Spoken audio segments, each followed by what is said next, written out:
Anyway, got There a we good go. show for, huh? Brett said there was no sound, but I Oh. think I fixed it. Check us now, Brett. Brett says We were already making fun of you. he Not says really. he says okay, let's get this over with.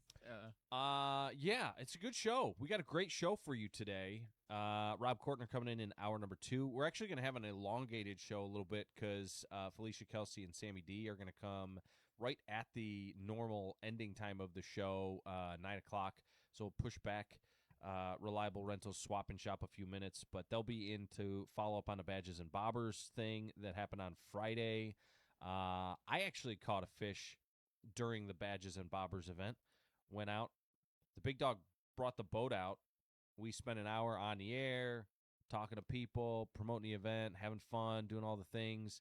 And then he's like, well, the boat's here. We're at the lake. Might as well hop in it.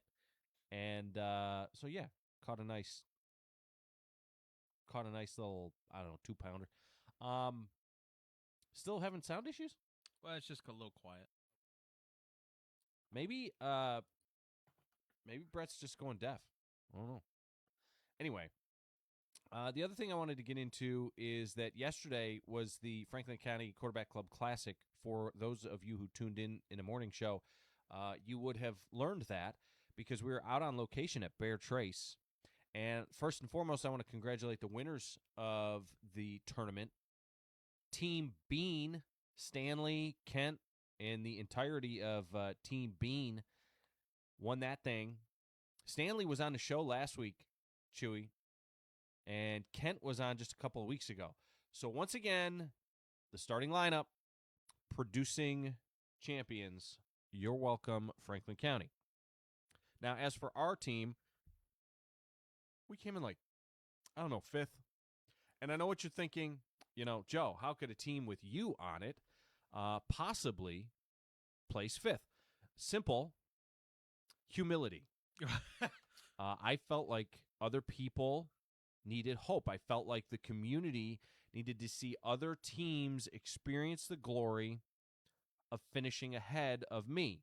And my teammates, though they fought valiantly and they wanted to win, they were committed to excellence, Chewy.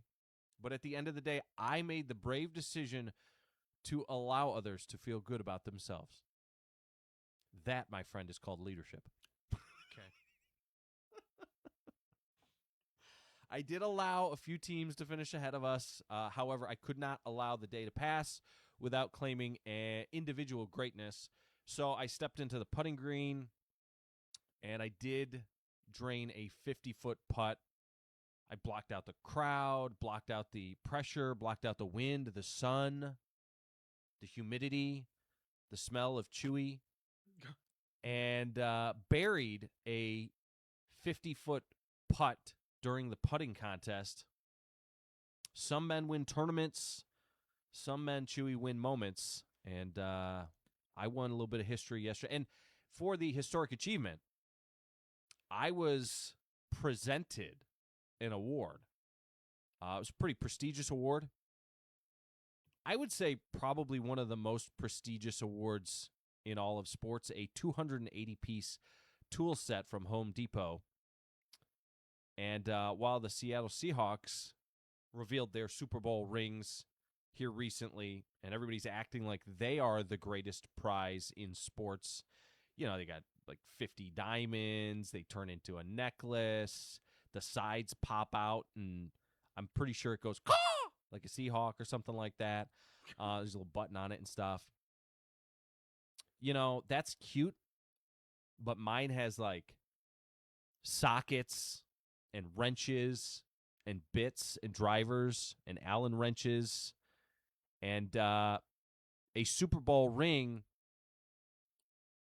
can't tighten the loose handle on your refrigerator. That's true. I'm just saying. Yeah. It can't fix the wobbly chair in your kitchen. It is kind of a neat set. It's got like a little bit of everything in there. I was pretty impressed with like the assortment. It can't help you assemble a grill at 10:30 at night while questioning every life decision you've ever made. No, but my putting championship trophy can do all of those things.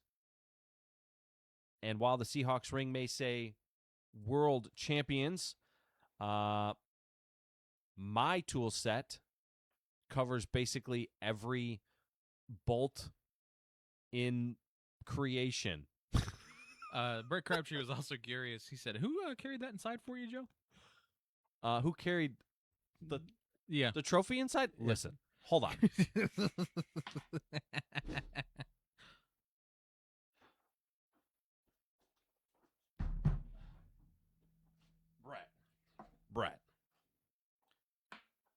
Brett, you see this trophy right here? This right here. Hear that, Brett? That's what winning sounds like. And it fits right in with, you know what we do here, Chewy? Yeah. We build champions. Oh, and so okay. this right here just helps us accomplish that. Okay. I got an entire tool set infrastructure, Brett, okay? It's a backup plan in case this whole radio thing don't work out. We Yeah. can go be mechanics. Yeah. I know nothing. You just ask Steve. Steve wouldn't let me anywhere near. Steve doesn't even like me driving my own car over there at Heath Automotive. No, dude, we exclusively do mopeds. Yeah.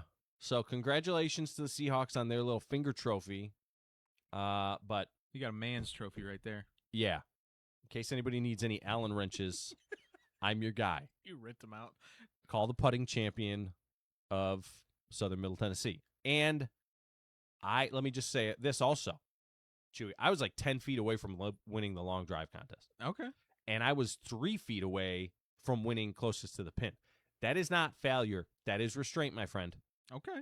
Well, I will say this. Let's see. It says it's got 2 tools in it, just so it'll make that noise. Brett did. He did do an epic drive. I caught it when I was. Yeah. So I was unfamiliar with like golf etiquette. We're not talking about Brett here. Okay? Oh, okay. We're talking about me right now. Sorry. All right. He did do. There's going to be a video of it, but he did a pretty awesome one. Yeah. Well, Chewy, I was close on a couple of those things, but at one point in time I had to look around and say to myself, I says, Joe, how much glory can one man responsibly absorb in a single afternoon? I had to ask myself, I'd already sunk the 50-footer. I'd already claimed the tool set. The people had seen enough, you know. Yeah. Children, yesterday, Chewy, children began to believe in heroes once again. Oh my God! I'm just saying, grown men were questioning everything, all their swing mechanics. Bear Trace had become my personal coliseum yesterday. You got to witness it firsthand. What side of the bed did you wake up on this morning? Jeez, dude, don't let it go to your head. Listen, jeez, this right here, champions, baby. So speaking of champions, though, there was the winners of yesterday. It ended up being kind of funny. Yeah, where one guy won like 2 things. He did. He won the quarterback challenge, and he won I think he won the closest to the pin. Yesterday was pretty awesome. I'm not gonna lie. Everyone who missed out on that, like, man, I am almost like I'm itching for next year. Do you know what I mean? Yeah. The weather was tremendous. What the heck? How come the weather was that nice? That never happens. It was amazing. And the amount of people that showed up, you know, all of like the regulars who showed up, the mayor was there. Well, speaking of the mayor and speaking of Brett, Chewy, Team Crabtree was there. Yeah. And while they looked strong on paper, my friend, and they had a lot of confidence early, listen, I'm pretty sure that Brett's mouth wrote a check that his butt couldn't cash. A lot of confidence. A lot of smiling early on. A lot of we're ready for the moment energy coming from those guys. But when the bright lights came on, Chewy, when the pressure mounted. Okay, you can play this game this year, okay, but when next year rolls around, I don't want to see you get nervous. When Brett looked across the course and realized that they were playing against me, that's a heavy burden for any man to carry, my friend.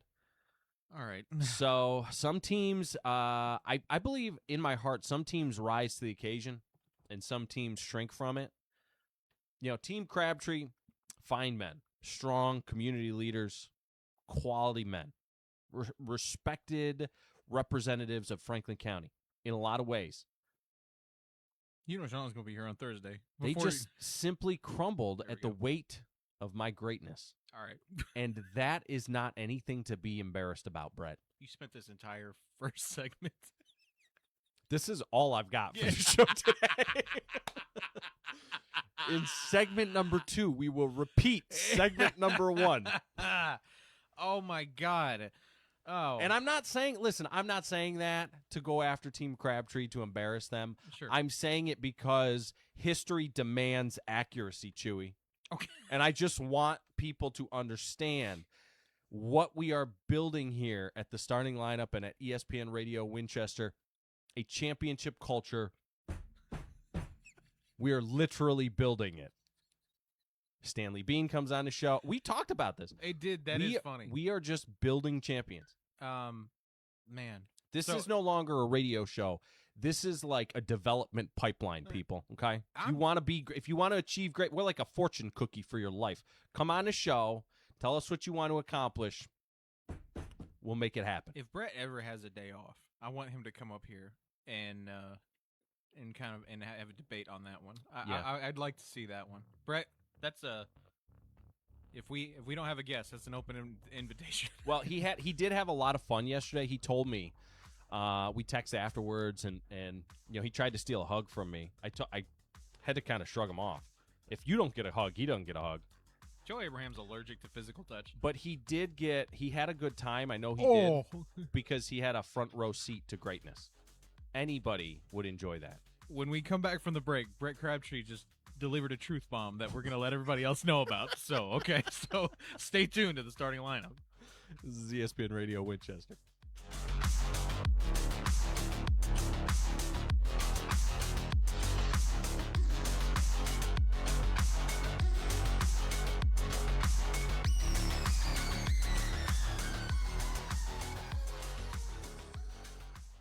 Your floors set the tone for your entire home. Whether you're updating a single room or giving your entire house a fresh new look, trust the team with more than 30 years of flooring experience. Discount Floors and More offers luxury vinyl plank, hardwood, tile, carpet, and professional installation backed by a workmanship warranty. Visit their showroom on the Bypass in Winchester or find them on the web at discountfloorsandmoretn.com. Discount Floors and More, transforming homes one floor at a time. If your life depended on the mission succeeding, what would you care about? Would you care about the demographics of the crew? The moon does not care about your politics, doesn't care about your hashtags, it does not care about where you lie on social media arguments, it doesn't care whether you're male or female or black or white or rich or poor or conservative or liberal or religious or atheist or anything else, because reality does not negotiate. It just is. You can disagree with the facts, but they don't care about your feelings. It is a starting lineup. Thank you for tuning in. This is ESPN Radio Winchester. From the 931 Weather Center, it's time for an ESPN Winchester weather update.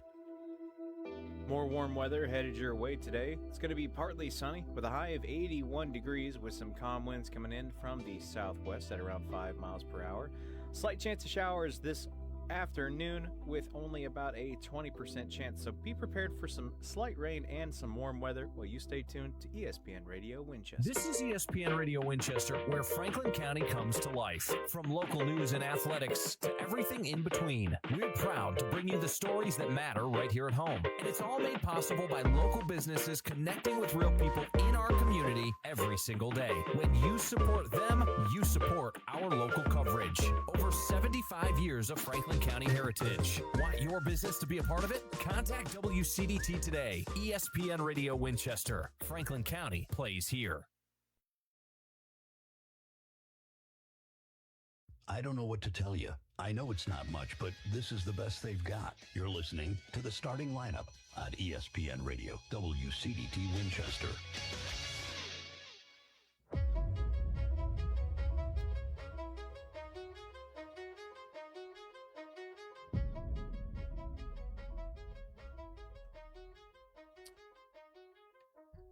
Back here on the starting lineup, ESPN Radio 1340, 1069, WCDT Winchester. Joey Abraham alongside Chewy on a trending Tuesday.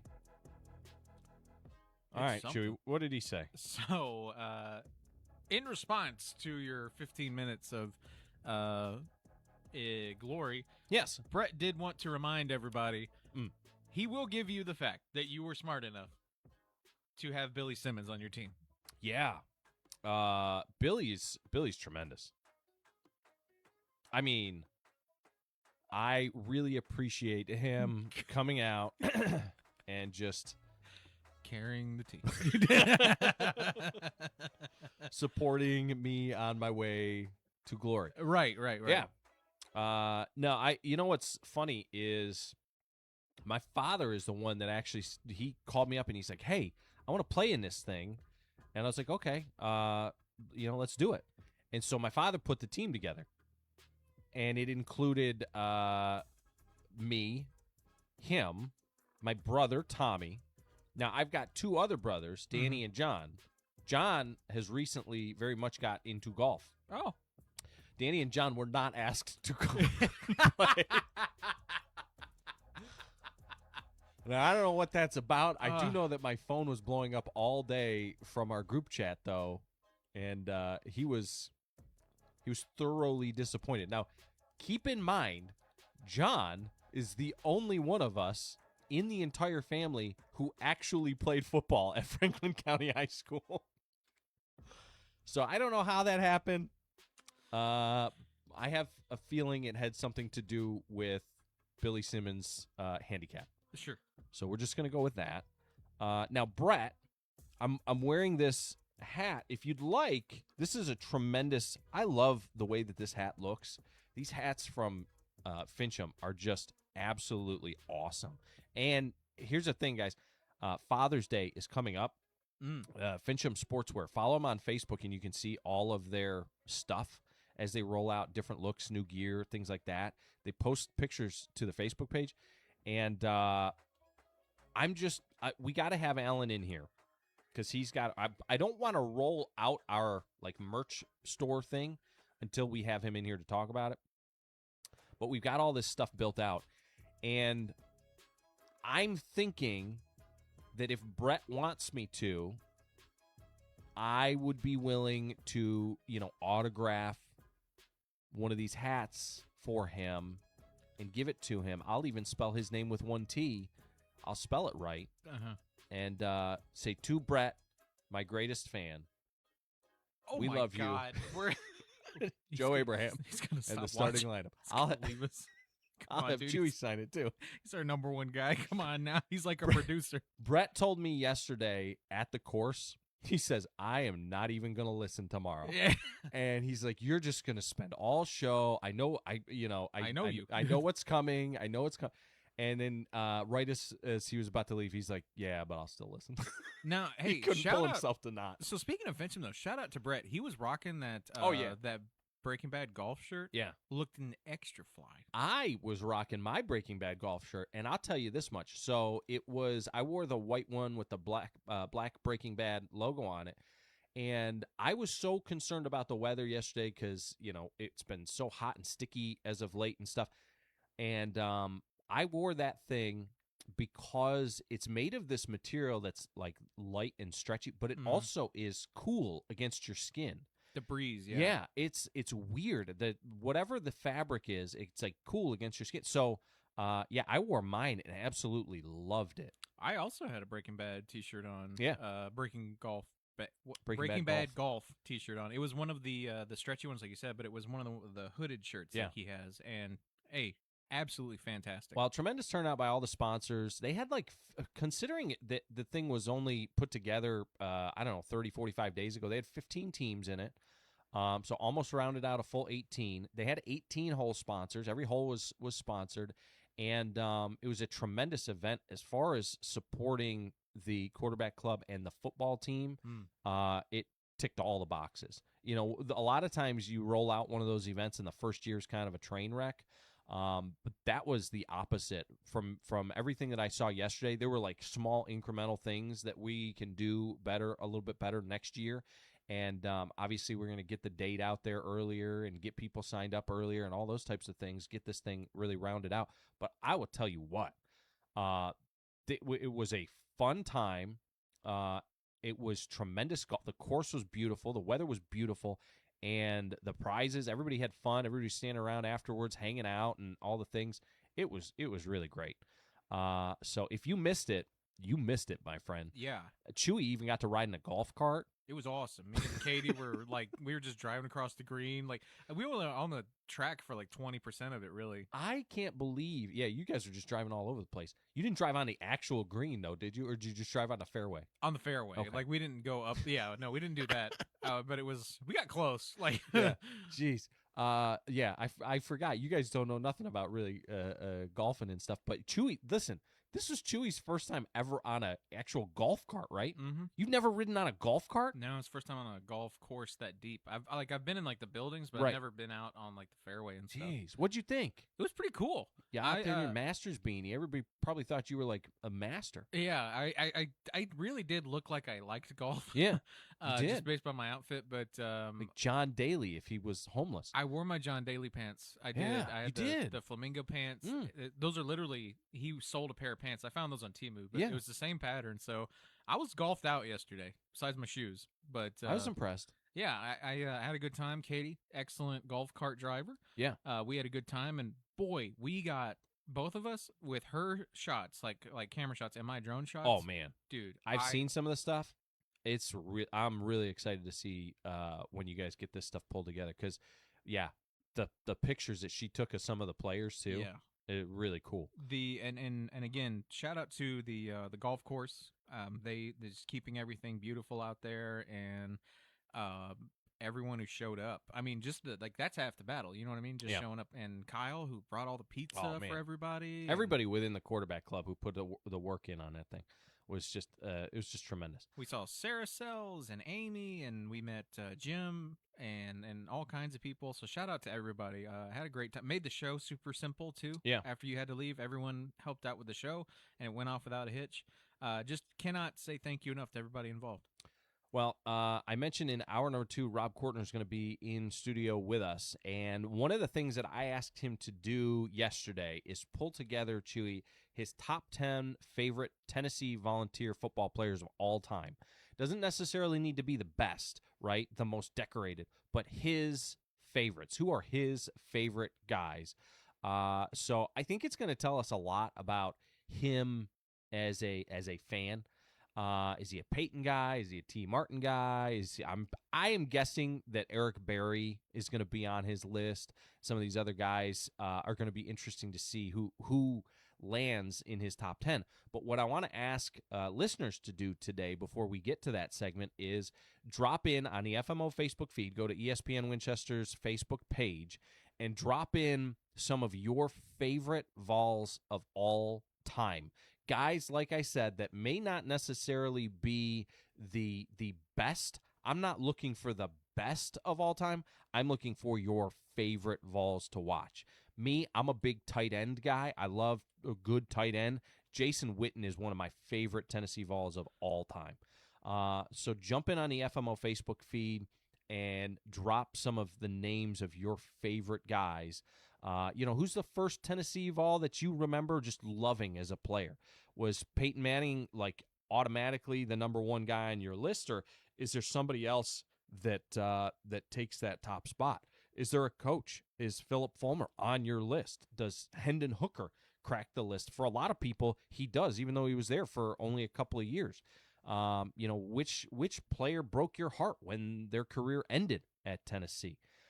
So that's what I want to get into in hour number 2 with Rob Kortner, and we'll do that coming up.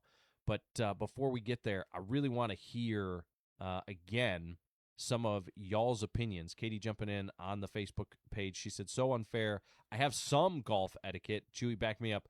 I told you stories. She used to hang out on a golf course with a friend and Really? drive around golf carts and stuff. Okay. And yeah, so she was like, well, she's far more adjusted to the whole golf thing than I was. Yeah. I was very much I was afraid I was going to flip the golf cart over because I'm so much heavier than she is. Like, I thought we were going to get in there and go take a sharp turn and just be gone, you know? Oh, man. That would have been bad. That would have been not a good way for, the Quarterback Club Classic to have gone. But she handled it well. She knew what she was doing. So. I took my hat off, and we were just talking about this in the break. I took my hat off about halfway through, and obviously the short sleeves, didn't have any sunscreen on, and I'm a little pink. I'm a little tender in some spots. The one arm that was hanging on the outside of the golf cart, just this one small oval on my arm has sunburn. Brett says FC alum Jeff Hall is on his list. Good pick. So yeah, I was very proud of you two riding around, getting all that stuff done. Now, the other thing that I wonder too is, because this happened to us at one point in time, you guys were following us around, and I wish that you guys had been able to hang out with us a little bit more. But again, you were going all over the place, taking pictures of everybody, so it wasn't just about me and my team. I get it. It could have been all about me and my team, but it wasn't. I allowed for other people to have some pictures taken of them and things like that.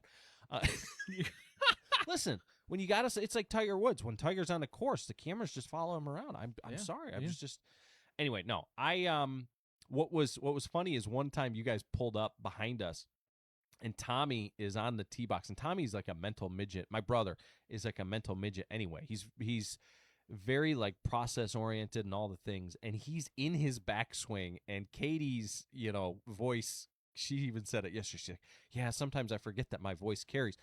Tommy's in his backswing and just stops because Katie's like talking as he's in his swing, and he turns around and he goes, Katie. And I'm like, you gotta be quiet while he's swinging. See, I was unaware of this as well. Right. So I'm flying the drone, and I want to get good shots of the people hitting them. Yeah. So I am like right up there, right behind them. Right up their butts. Yeah. Brett said he was in his backswing at one point in time, and the drone goes. He was right about to swing. There's this lovely picture. He swings and his head turns, swings back. He says, "Sound like a horde of bees right behind my ear." And then a helicopter as soon as the drone went over. So it was like one hit right after the other. It was hilarious. Oh man. Billy Simmons in the chat. He did. He apparently smoked that ball. So yeah. You said you've got it on. Oh, it looked good. Yeah. Dude. Yeah, and again with the golf etiquette, I didn't know what I was doing, so I heard it and it goes whack, and I went damn, like really loud. Yeah. So Billy jumped in the chat. He says, "I must say I had a front row seat to Joe's greatness yesterday. That putt he made was truly a great feat to behold. Great event. See, listen, Billy saw, he knows." W's in the chat for Billy. W's in the chat for Billy. Thanks for carrying them. Tommy hit one of those balls, those exploding golf balls at one point in time, like right after you guys left. Oh, it would have made you pee your pants. Oh, man. No, I was digging it when people were hitting it just down the range. Yeah. It was awesome. Well, there's one or two holes where you're in the trees, and when you hit the ball, it sounds like a shotgun blast. Like you can hear the sound off the trees bouncing back at you. And man, we had such a fun time. If you missed it, like I said, man, do not miss it next year. You definitely missed out. All right.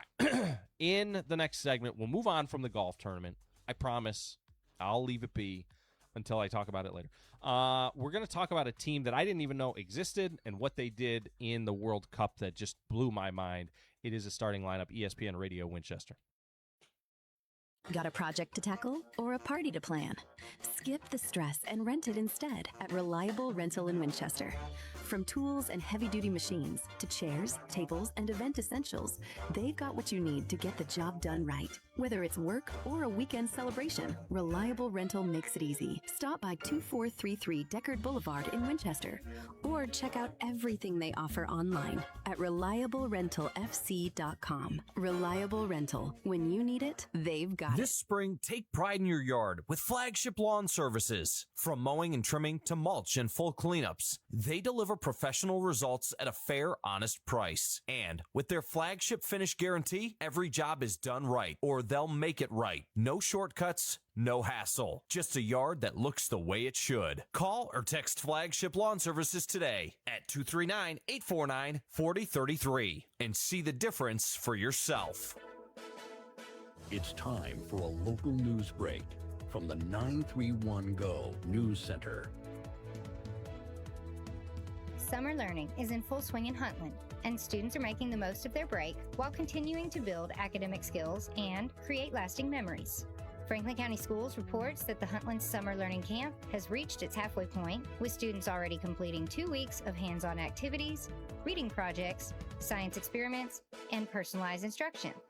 One of the highlights has been a series of interactive science lessons. Students recently created butterfly feeders and placed them around campus to attract local pollinators.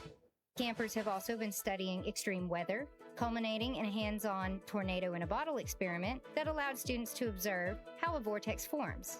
Academic learning remains a major focus of the program. Rising fourth grade students have been reading the classic novel Stuart Little, using the story to strengthen reading comprehension and critical thinking skills. Meanwhile, students throughout the camp have participated in math enrichment activities and response to intervention, or RTI, instruction designed to provide targeted academic support.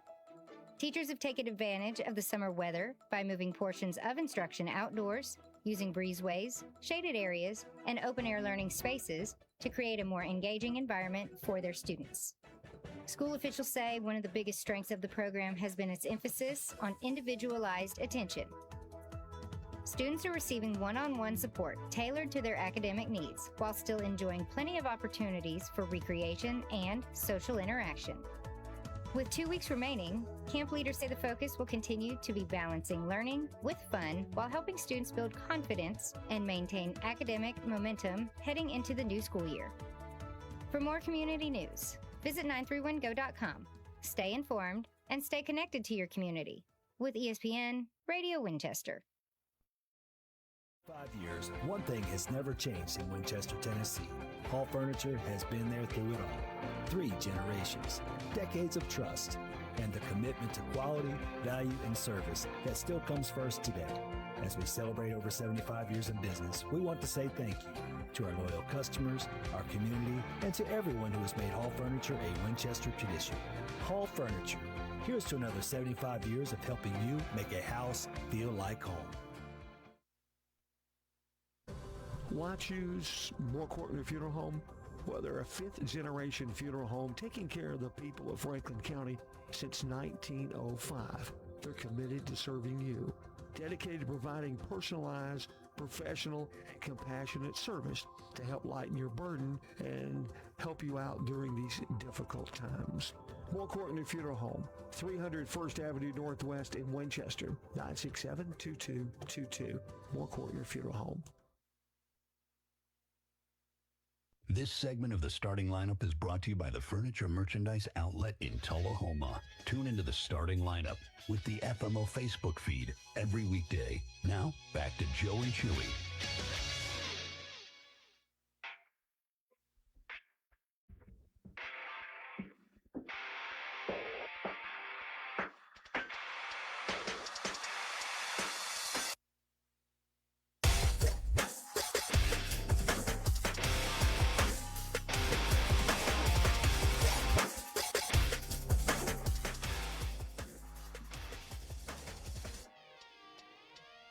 Back here on the starting lineup, ESPN Radio 1340, 1069 WCDT Winchester. Joe Abraham along with Chewy on a trending Tuesday. And Billy jumping in the chat saying that the knickers, next time he's wearing one of his knickers outfits. If you haven't seen Billy Simmons in a pair of knickers, you're missing out. I got to say, I was slightly disappointed when we showed up and he was not in his. But Billy is the best dressed golfer in all of Franklin County, hands down. Yeah. Period. End of story. I mean, his shoes, his golf shoes, spikes will match his shirt and other things like that. It's very rare that he's not wearing like red, white, and blue. Cool. But I've heard he golfs a lot. Yeah. He's probably recovering today from all the cleat marks on his back from having to carry me, Tommy, and my father yesterday. All right. I wanted to take a moment to talk about the World Cup. Okay. Not because I've watched more than... I think that this segment is probably... We're going to probably spend more time on this segment than I have spent actually watching the World Cup yet to this point, which I'm trying to get into it. It's just hard to find the time to sit down and watch these games. I'll turn it on today while we're here at the office. But Spain, Chewy, tied a team called Cape Verde. Okay. And it made me question whether or not soccer teams are just being like randomly generated by EA Sports. Yeah. At this point, they came to a 0-0 draw, as they like to say. I'm going to be honest with you. Before yesterday, I didn't know, like, I'd never heard of Cape Verde before. I wouldn't have known if it was a country, a resort, a cologne. I wouldn't have known if it was like a fake nation that they made up in a Marvel movie. I literally never heard of Cape Verde. I'm fairly certain it's new to the simulation. Sure. There's that in the recent update. Yeah. And when you look and see where it is on the map, you'd understand why. It's like in the middle of the ocean. It's off of the west coast of Africa, out in the middle of the ocean. It's just like these little islands. Gonna be honest with you, looks like a tremendous place to disappear to. But one of the things that's hilarious is you look up Cape Verde. If you pull it up on Twitter, all that you see is people tweeting memes and things like that, pictures of how beautiful these people from Cape Verde are. Again, never heard of it, but it does look like a place that James Bond would go to if he was chasing down an evil supervillain. It's real, apparently, very real. There's like 400,000 people that live there, which isn't a whole bunch of people, but it's enough. It's more than I thought. Yeah. I just don't understand how Spain couldn't score on this team. Everybody's talking about, like, Spain is supposed to be one of the favorites in the World Cup, and this would be like if Alabama went scoreless against Austin Peay or something. Like, what are we doing here? And Cape Verde has this 40-year-old dude, like an unk, in goal. Some old 40-year-old goalkeeper with some dude with gloves on, saving everything. Someone's dad. Yeah, just saving everything. I mean, guy's older than me. I don't know. I don't know how this happened. I don't know if, like, Spain left guys at home that were supposed to be. Maybe they just thought, okay, we're going to put the backups in for this game and just kind of get the younger guys some experience. I don't know how they went scoreless against this team. Anyway, it was pretty interesting because for a lot of teams, like I said, Spain is like the final boss. That's how good they are. They're one of those teams that when you see that you're going to have to face them. But I want to go back to this Cape Verde team. A lot of people had to probably Google them, like, during the game. Who is this team? Where are they from? Honestly, no disrespect. I did when I came in and saw the update that they had. I didn't even know it was a country. Billy Simmons jumped back in the chat. Hey, just to interrupt you here. What's he up to? He says, one final thought, comment on that putt. Your listeners can't see when you say you made a 50-foot putt. Was the fact that was a 50-foot putt that broke 20 feet downhill from the left. So he did want to add that. So just Billy is my new favorite listener for everybody. This is how you guys do it. You know, Brett's going the other way. Brett wants to come at me, and he wants to start the back and forth and all the things. Couldn't imagine why. Billy knows what's up. Billy over here making me look good is now like my new favorite dude. Yeah. So, but anyway, back to hating on Cape Verde. Yeah. Well, I don't know who I need to hate on more. Is it Cape Verde? I don't think we're hating on them. I think we're just like, where did this country come from? Do you have to be a country to play in? Are they a country? I don't even know. Couldn't tell you. That is a good question. Like, could Nashville SC play Spain? Right, because they're not a national team. Right. So where does the line go? Well, and that's what I don't understand. How so? In other countries, like Africa is a continent, it's not a country, but Cape Verde is apparently a country within Africa, even though it's like an island. Oh, like they own it. But it's smaller than the state of Tennessee. Yeah. You know, so I don't understand how it's apples to apples comparison. Like, maybe for the United States, every state should be allowed to field a team. I mean, you're not wrong. Like, the amount, like, if it's population based, then yeah. I don't know. What I don't understand is where this country even came from. Anyway, I think that Spain is pretty embarrassed. It might not be the most embarrassing thing that's ever happened to Spain. You think this is more embarrassing than, like, Christopher Columbus or something? Like, what? This is up there, right? That's really funny. It's pretty high up there. It is. That, yeah, you got to be careful. You just remind everybody. Oh, my God. Can I say, though, with the World Cup thing, there has been something beautiful here that I haven't heard a lot of people talk about. Okay.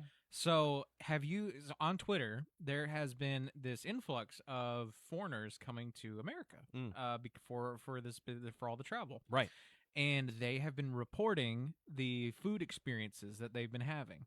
Okay. And it is surreal to listen to some of these people from, like, Japan and all these other places go into, like, a Mexican restaurant. And so there's this Japanese guy on Twitter. Mexican-American restaurant. Yes, yeah. Let's be clear, Mexican-American restaurant. But it is hilarious, and it's because he's so poetic about it, and he's like, and it's translated from Japanese, and he gives you this whole thing about, like, when you give a gift, it is expected that you give an even better gift, and and you have to think about it, and it's right. And it's he says we walked to this Mexican restaurant, and they put down a basket of chips and salsa, and we said, no, we haven't earned this yet. And then they said, it's free. You can just have it. And then he says, so by my duty's honor, I had to finish the entire basket. And then before I even had to ask, another one was. He said, it is so beautiful that they trust you enough to pay the bill that they will give you food before you pay. It was like him, like, going on and on about how his friends were telling him to slow down, don't fill up on chips. And he goes, far too late. And it was like written like a ship's log. Right. And it was hilarious. And then in the comment section of that, the replies, all these people, like people from Romania, like trying fry bread for the first time, like it was so great. Yeah, it was. And he didn't even have the queso. No, like that was what I'm saying. Like his mind was just blown by the etiquette of, like, American food and restaurant culture. Man, talk about the free refills. He couldn't believe it. So that's been a beautiful. If you want to go on Twitter and just have a good day, especially like with American positivity, I mean, it's up there. Yeah. So well, then he got the bill and it was like right, $4 for a Coke or something like that. Oh, dude, I'm about to quit soda, like, because of that. I already have. I'm telling you, you just need to move over to Loco Coffee, pre-workout, water. That's pretty much it. Okay. That's all you need.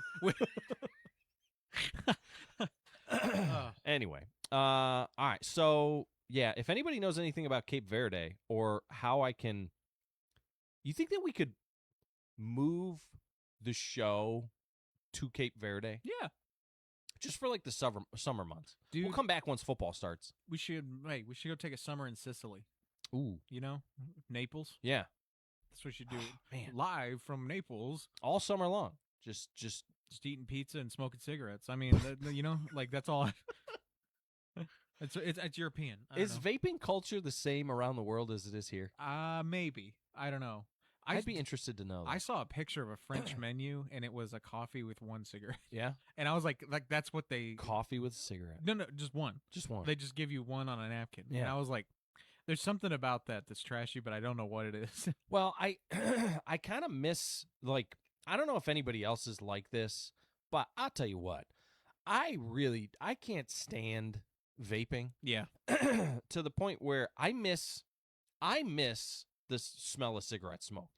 Is that a weird thing to say? I don't think so. When I know what you're talking about. Like when you grow up and you have that, like, it's like someone just smoked. You know what I mean? Yeah. And it's kind of in the air. Well, yeah, that's the thing. I don't necessarily, and I don't smoke, and I don't necessarily want to be around people who are smoking all the time. But what I'm saying is, to your point, you used to go into a bowling alley and it's there. Right. Or certain restaurants and bars and stuff like that. Yeah.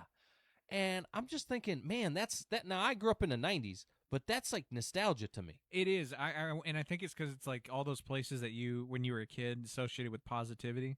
Someone was always smoking. Mm-hmm. So it's like you automatically associate, which is, in hindsight now talking about it, it's probably a good thing that kids don't have that. Well, yeah. But now they're all vaping. But now they're all vaping. So it's like now we just replaced it, Yeah. you know, with something far lamer. Yeah, well, and that's the thing is like every time you go to the bathroom, you know, in your head you smell bubblegum vape. I don't know, like mango peach. Yeah, I don't know. I don't know what the flavors are.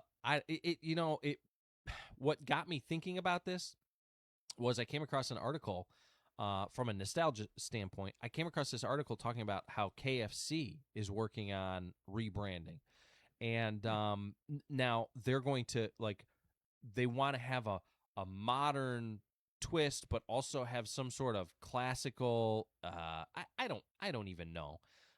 It says they want to modernize while keeping the nostalgic elements. Okay, that sounds like what Cracker Barrel was trying to do. I was about to say, yeah, that sounds bad. Yeah, they need to be careful with this one. Here's what I need. I need you to go back to when everything was like, just go back, pull up what the restaurant looked like in the 80s and 90s. Go back to that. I don't need neon lights and even like a light up sign necessarily. I just need flat colors. I need my seats to be bright and weird looking. We need some whimsy back. I need tacky back. Yeah, can tacky. we bring tacky back? Corporate tacky. I love it. We need that. Like think Taco Bell in like the 90s. Alice Davis jumped in saying they could start by cleaning the restaurant. That's true too. All right. Back on the other side, it's starting lineup, ESPN Radio Winchester. This is Daryl from Columbus, previously from the Paul Farmbaum Show. Let's check in scissor hands. I'm the wrong guy to ask, but what's the secret to a good haircut? A good haircut makes you feel confident. You know what I'm saying? Yeah. Like, when you get that haircut, you're going to walk out that barbershop, you're going to look in the mirror, and you're going to be like, yeah, that's it. And you're going to tip the barber. The Paul Feinbaum Show, weekdays at 3 Eastern on the ESPN app and on the SEC network. Got a project to tackle or a party to plan? Skip the stress and rent it instead at Reliable Rental in Winchester. From tools and heavy-duty machines to chairs, tables, and event essentials, they've got what you need to get the job done right. Whether it's work or a weekend celebration, Reliable Rental makes it easy. Stop by 2433 Deckard Boulevard in Winchester or check out everything they offer online at ReliableRentalFC.com. Reliable Rental. When you need it, they've got it. When life hits you hard, you need someone who will stand up and fight back for you. Andy Davis, attorney at law, serves Southern Middle Tennessee in personal injury, criminal defense, family law, bankruptcy, and more. Call today to set up your free consultation, where you'll get clear answers, honest guidance, and a plan built around your needs. Online at southerninjurylaw.com. This is an advertisement. Andy Davis, attorney at law, responsible for content. No representation is made that the quality of legal services is greater than that of other lawyers.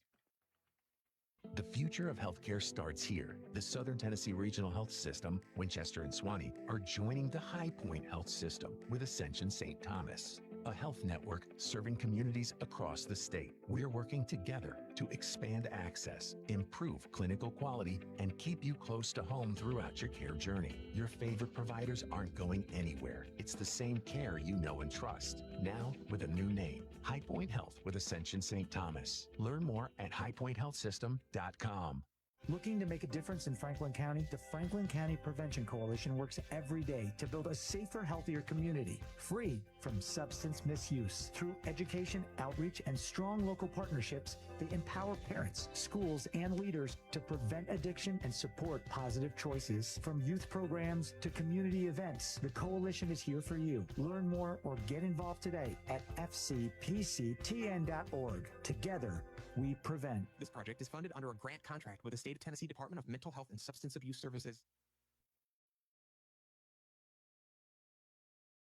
I'm Kristen Abraham, curator of Abraham Art Gallery right on the square in downtown Winchester. Looking for something unique? Every month brings a new featured artist, original art to inspire and share with the community. Come in, explore, and discover art that's ready to go home with you today. Whether you're redecorating, collecting, or just need something that sparks joy, this is your place. We're open Tuesday through Saturday. Find us on Instagram and Facebook. Visit abrahamgallery.com or stop by at 106 North High Street. You never know what you'll fall in love with. Well, that was an interesting last segment. Let's try that again. Back to Joe Abraham and Chewy. This is the starting lineup on ESPN Radio Winchester.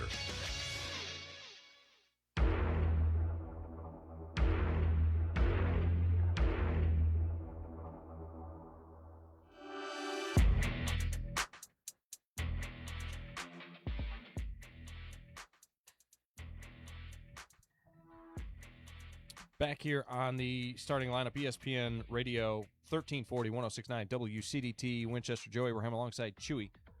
Rob Kortner coming in for hour number 2, and you're not going to want to miss it. I encourage you to jump in the chat. We talked about it a little bit earlier. Let us know. He's going to give us his top 10 favorite Tennessee Vols of all time. Not necessarily the most decorated or the best, but his favorite. And I encourage you. Brett did this earlier. He jumped in and dropped Jeff Hall, FC grad. I encourage you to jump into the chat and let us know who some of your favorites are. Peyton Manning is the only Vol I know. Chewy's favorite is Peyton Manning. Agreed. Brett, I jumped in on Billy Simmons' comment, and I said, hey, we won't tell them that I had the benefit of you and Tom showing me the line beforehand on that putt. And Brett says, I was the very first one to attempt the putt. I didn't have the luxury of seeing the line first. I hear you. I hear you. Listen, next year is going to be a bloodbath, okay? It was the only putt I think I made like 2 or 3 putts. It was the only putt I pretty much made all day. It was pretty much the only putt I made all day. We were talking at the end of it where I was like, man, I need to make a bench warmers team. You know what I mean? Yeah. For a bunch of golfers who'd never golfed before. Let's just see if we can even do it. Yeah. That would be so funny. We get my brother out there. Next year, I think I'm going to make my own team next year. I think I want, let's see. I need you and me and then 2 ringers. Not just 1 ringer. We need 2 because we got to make up for how bad you are. 1 ringer will even you out. 2 ringers will make us respectable again.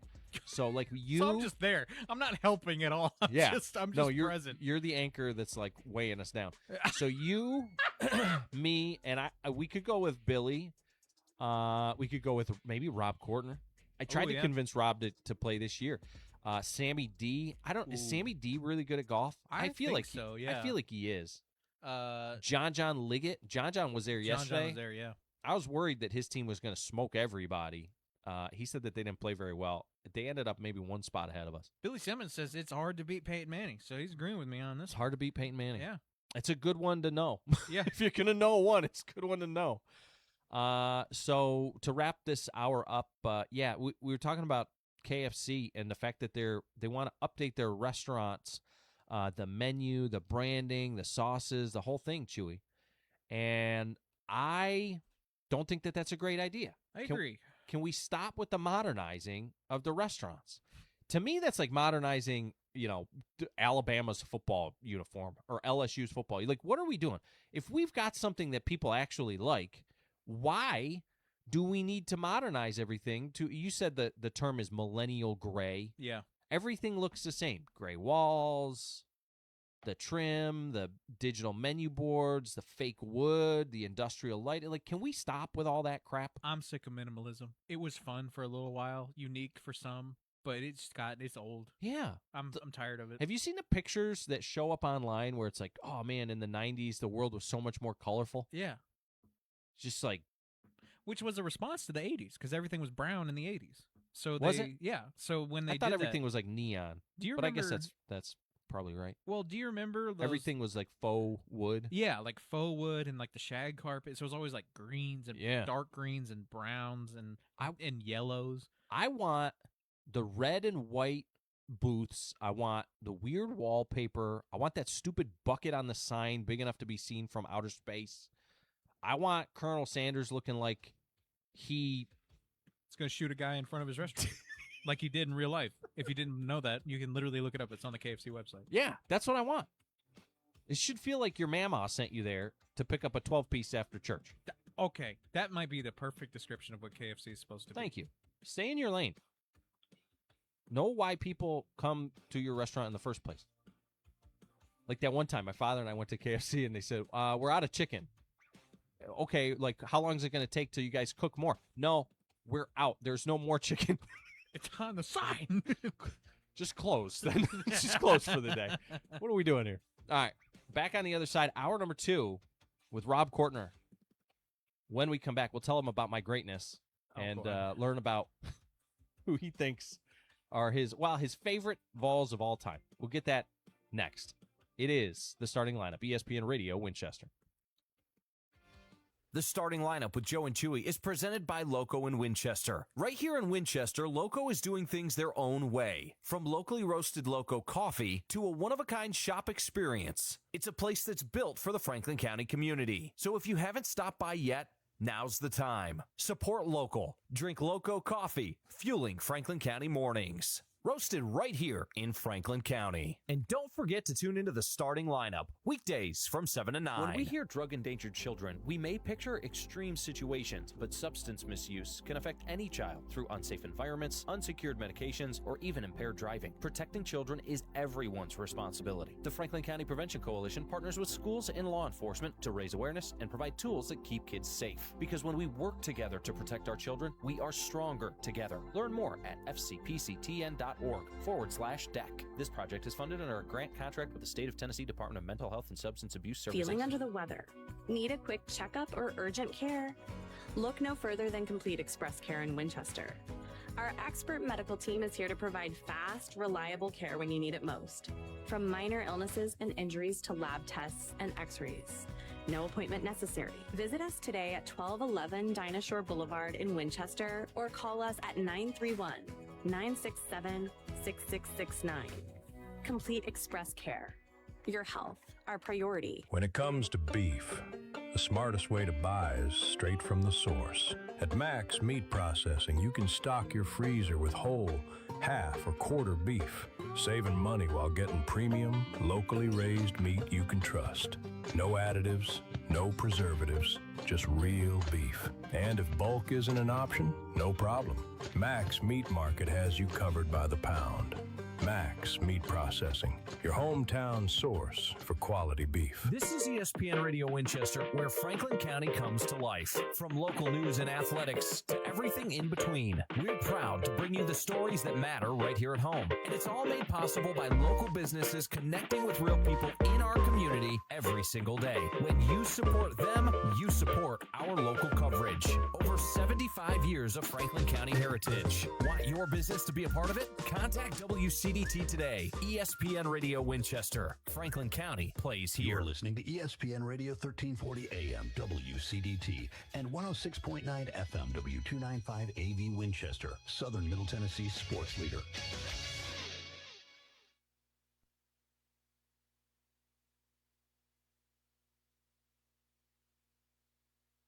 I'm Kristen Abraham, curator of Abraham Art Gallery right on the square in downtown Winchester. Looking for something unique? Every month brings a new featured artist, original art to inspire and share with the community. Come in, explore, and discover art that's ready to go home with you today. Whether you're redecorating, collecting, or just need something that sparks joy, this is your place. We're open Tuesday through Saturday. Find us on Instagram and Facebook. Visit abrahamgallery.com or stop by at 106 North High Street. You never know what you'll fall in love with.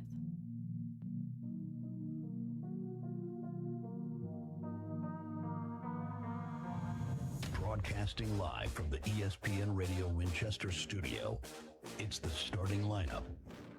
Now, here are your hosts, Joe Abraham and Chewy.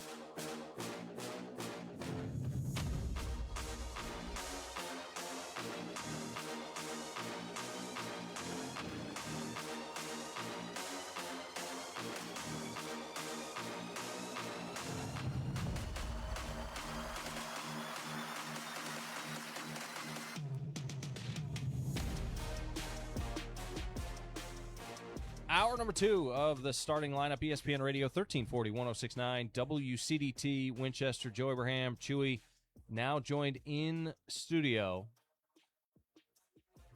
by our friend, pause for production. When the final whistle blows and the last note of Rocky Top fades into the night, he's still standing. Funeral director by trade, balls fanatic by fate. He walks the line between this world and fourth down. He is Robert Kortner. What's up, brother? The prodigal son returns. I've missed hearing that. We've missed hearing that. Kind of gets me pumped for the rest of the week. There you go. I love it. How have you been, brother? Been good, man. Been good. Just got back in town last night. Had a friend of mine get married this weekend. Nice. So cool. Town for that. Where were you guys at? We were in Georgetown, Tennessee. I've never heard of it. It's close to Chattanooga, though. Okay. Nice farm out there close to Chattanooga. How was the weather for the wedding? Was it like an indoor wedding, outdoor wedding? Well, it was supposed to be outdoor, but thank goodness they had a backup plan for indoors because it rained. Well, it's been like that, right? The last few, I guess, week or so, it was like nasty and muggy and rain on and off, and then when it wasn't rain, it was hot and all the things.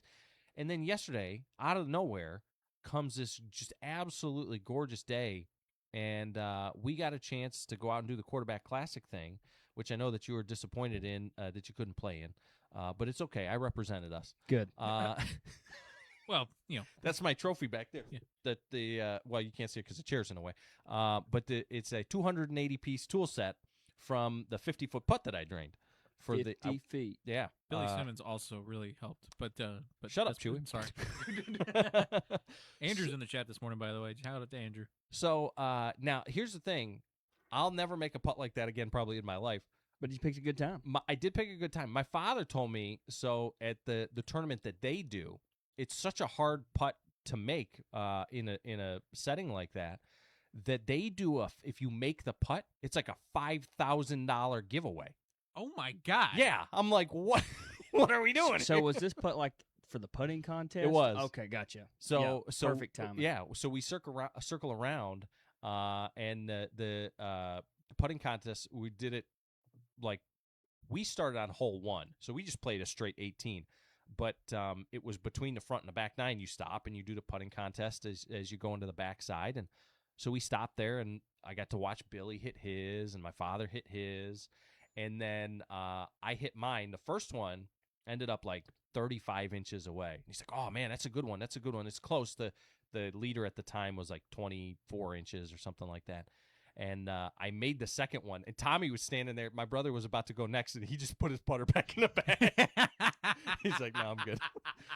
Which I appreciate. Can't follow that one. Yeah, and I respect because, what are you going to do? Best case scenario, he makes it. Yeah. And then what? He and I got to have a competition to see who wins. That's not cool. So I got to say I really appreciate and respect him allowing me. He let me win. But no, I spent all first hour talking about it. I would it too. Out there and just letting people know, reminding people. So I didn't know it was a big deal. I saw you do it, and then you came back at me, and you're like, "I'm pretty sure you just wanted playing contest." And I was like, "Oh, really? Why? What'd you do?" What was funny about it was the only people standing around. It was my father had walked away. Tommy was standing there, and Tommy's very kind of mellow like me. Billy saw it, but Me and Katie saw it. It was literally like 4 of us. Yeah. And the guy who got the most excited was the guy administering. It was Grant. Grant. Yeah. Grant Gibson. The coach for Franklin County High School was administering the putting contest, and he got all excited. He was like, "What?" And I turned around expecting my people to be all excited, and Billy was excited, and everybody else was just kind of like, "Oh, nice." I was like, "That was hey, good job, Jim." Yeah. Yeah.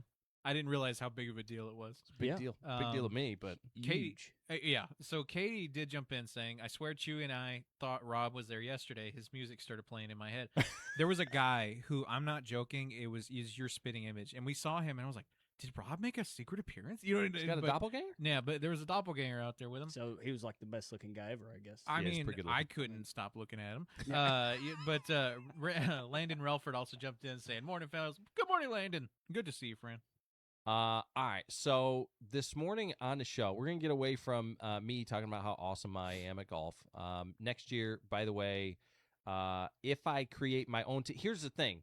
John wants to play so bad in this thing, and I think he deserves to. He's I think Franklin you and County John football. should play, yeah. Well, no, I think John should replace me on the team with the big dog and Billy. Sure. And my brother Tommy, which I'll say would sadden me. But here's the thing.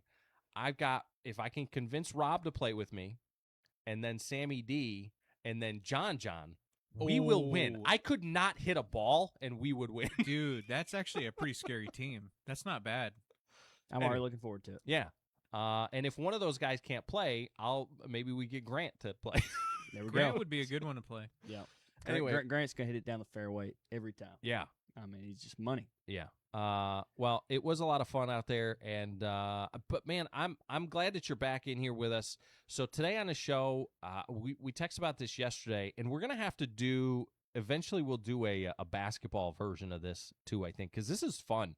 And this was really hard, by the way. Well, that's what I wanted to ask. I thought when you text, I was like, "This will be easy." And yeah, I was down like, "Golly, this is tough." Chewy and I did something similar where we took the top 5. We should run him through this as well. That'd be interesting. We took the top 5 books, video games, movies. What was the other thing? Albums. I think that might have been it. I think that was it. And so we took our top 5 of each of those things and put them into ChatGPT and said, these are our top 5 favorites of these categories. What does this say about me? And what it spit out was pretty scary. It was spooky. Yeah. I'd love to do that. But yeah, when we come back here in this next segment, we're going to get into and talk about your process and the struggle of it before we get into who your favorite top 10 favorite Vols football. It doesn't even have to be players. It could be players or coaches. But from the Vols football program, I mean, how did you even get started, and what did your process look like as you were going through this? Well, I feel like they did have to check, like a few boxes. Like I couldn't, because there were some guys that came to mind and just kind of randos. Yeah. But I was like, man, you can't. There's so many great players that played there. They have to at least, I'm not saying I just listed the 10 best players of all time, but they at least had to be, pretty good or played on a certain team that had a certain moment. But yeah, I mean, I don't want to give it away, but just, I mean, for me, it's how they played the game. Yeah. I'm so interested. Not as much how talented they were. Well, for me, like one of the guys that's really towards the top of my list from a Tennessee standpoint is Montario Hardesty. I freaking loved watching that guy play. Now, is he one of the top 10 great? Put you in the spin cycle in 2 seconds. Yeah. Is he one of the top greatest Vols of all time? No. But, for me, he is. I just love watching the guy play. So that's the kind of list that we're kind of looking for is who are the guys that qualified. And you said you kind of held them to a certain standard. It's like a Hall of Fame. You got to have accomplished a little bit to be worth it, to make the list. As far as maybe some honorable mentions before we get into the top 10, do you have anybody that comes to mind? So I had one. And this one was tough because I mean he was an offensive lineman, so obviously not much stats we can look at or go over. But he did go on to win a national championship as a coach for Tennessee, and he's Franklin County native, Philip Fulmer. Yeah, I thought he's got to be on the list. Yeah, and not just one of the best coaches in school history. I mean, one of the best coaches in SEC history. I mean, the stretch they had from the late 90s to the early 2000s was as good as anybody in the country. I would argue to say that the modern day Tennessee Vols culture was built on those programs that he was a part of in the 90s. Like that set them up for really where they are today. The Peyton Manning era, winning the title with T. Martin, all that stuff, and that run that they went on at one point in time, and they're still some of the best facilities in the country, but at one point in time, they were known for being elite in a lot of these different categories in these different areas, like their facilities and stuff. And first SEC team with an indoor football field facility. Right. And they were. And that's what I go back to. I go back to Fulmer. And, it's funny because Fulmer being from this area, he understands the benefit of having a great, not just a great identity and a great culture, but those really good facilities and what that can mean for a program from a college standpoint. And I've been preaching this over and over and over again that we need to focus on, we need an identity, we need a brand, we need a mark, right? Tennessee's got the Power T. And when you see Tennessee, they've got alts and alternative uniforms and things like that, but when they run out on the field, that that's Tennessee and they protect their brand, right? But they also do all of these other things, these other little things right. And man, if we could take some of that and incorporate it into how we are as Franklin County, then I think that it would go a long way. And I think that there's some of that brewing here in Southern Middle Tennessee, in Franklin County. There's been talk about some things that they want to do with this program going forward, high aspirations under Coach Reed and stuff. And again, going back to Fulmer and his involvement, he has been kind of, for whatever reason, not very involved in the program in the past. And I think that could change, hopefully. And I don't see why you wouldn't. If you've got an ambassador, a brand ambassador like that, every team in the state of Tennessee, all the kids that grow up Tennessee Vols fans, all the parents and things like that, they look at Philip Fulmer and those Tennessee Vol teams, and that's like their passion is built off of a lot of that. That guy's from here. Like, why don't we take advantage of that from a marketing standpoint? Like, why aren't we screaming from the everybody looks at the championship that we won in the 90s as the Tennessee and like even the Peyton Manning. I don't understand why we don't take better advantage of that. And maybe take advantage of it isn't the right way of putting it, but why don't we maximize it more? I agree. Well, and the best thing to sell your program is the guys that have been there and had success and turned out. That's who you want coming back, right, and selling these kids on what this program can be and what it means to them. Yeah. You know, really listening to the stories of about, like, I mean, you know, Fulmer, Red Roberts, some of those guys, you know, Don Roten, just what their time at Franklin County, what it meant to them and how it shaped them. It's really cool to hear. And there is so much talent that has come from Franklin County, even talent that's gone and played for different schools across the region that originated here in Franklin County. But anyway, when we come back, we'll get into Rob's top 10 favorite Tennessee Vols from a football standpoint of all time. We'll do that next. It is the starting lineup on a trending Tuesday. This is ESPN Radio 1340, 1069, WCDT Winchester.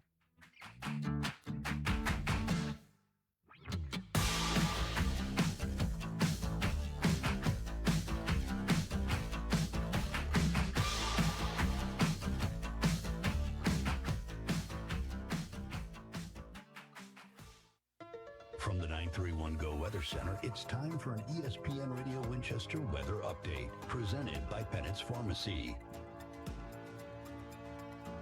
More warm weather headed your way today. It's going to be partly sunny with a high of 81 degrees with some calm winds coming in from the southwest at around 5 miles per hour. Slight chance of showers this afternoon with only about a 20% chance, so be prepared for some slight rain and some warm weather while you stay tuned to ESPN Radio Winchester. At Bennett's Pharmacy in Winchester, we're more than a pharmacy. We're your partner in health. Conveniently located at 1201 Dinah Shore Boulevard, we're here to serve you with fast, friendly, and personalized service. Need prescriptions filled? Looking for over-the-counter products? We've got you covered. Plus, enjoy local delivery and expert advice from our caring team. Call us today at 931-967-2777 or stop by Bennett's Pharmacy at 1201 Dinah Shore Boulevard today.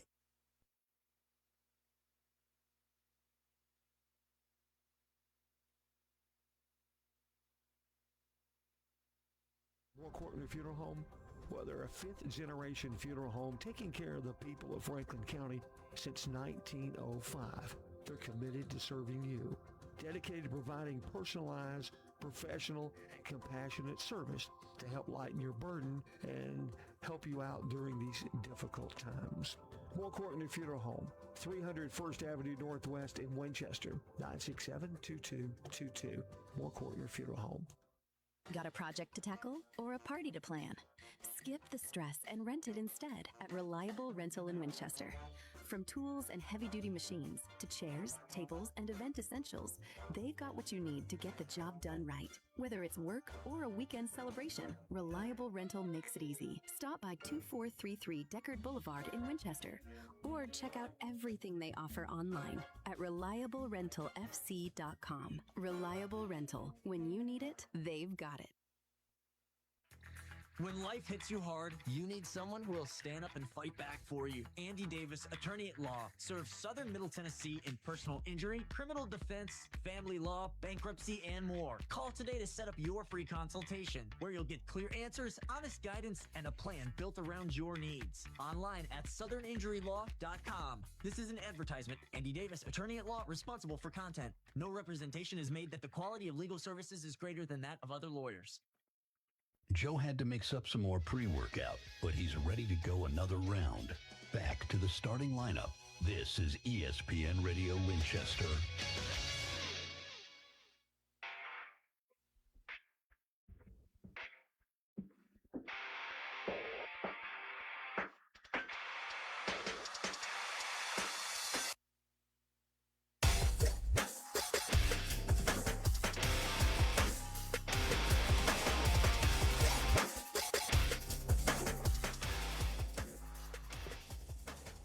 Back here on the starting lineup, ESPN Radio Winchester, Joe Abraham, Chewy, and we've got Rob Kortner in studio. Handsome Rob giving his top 10 favorite Tennessee Vols football players and or coaches of all time.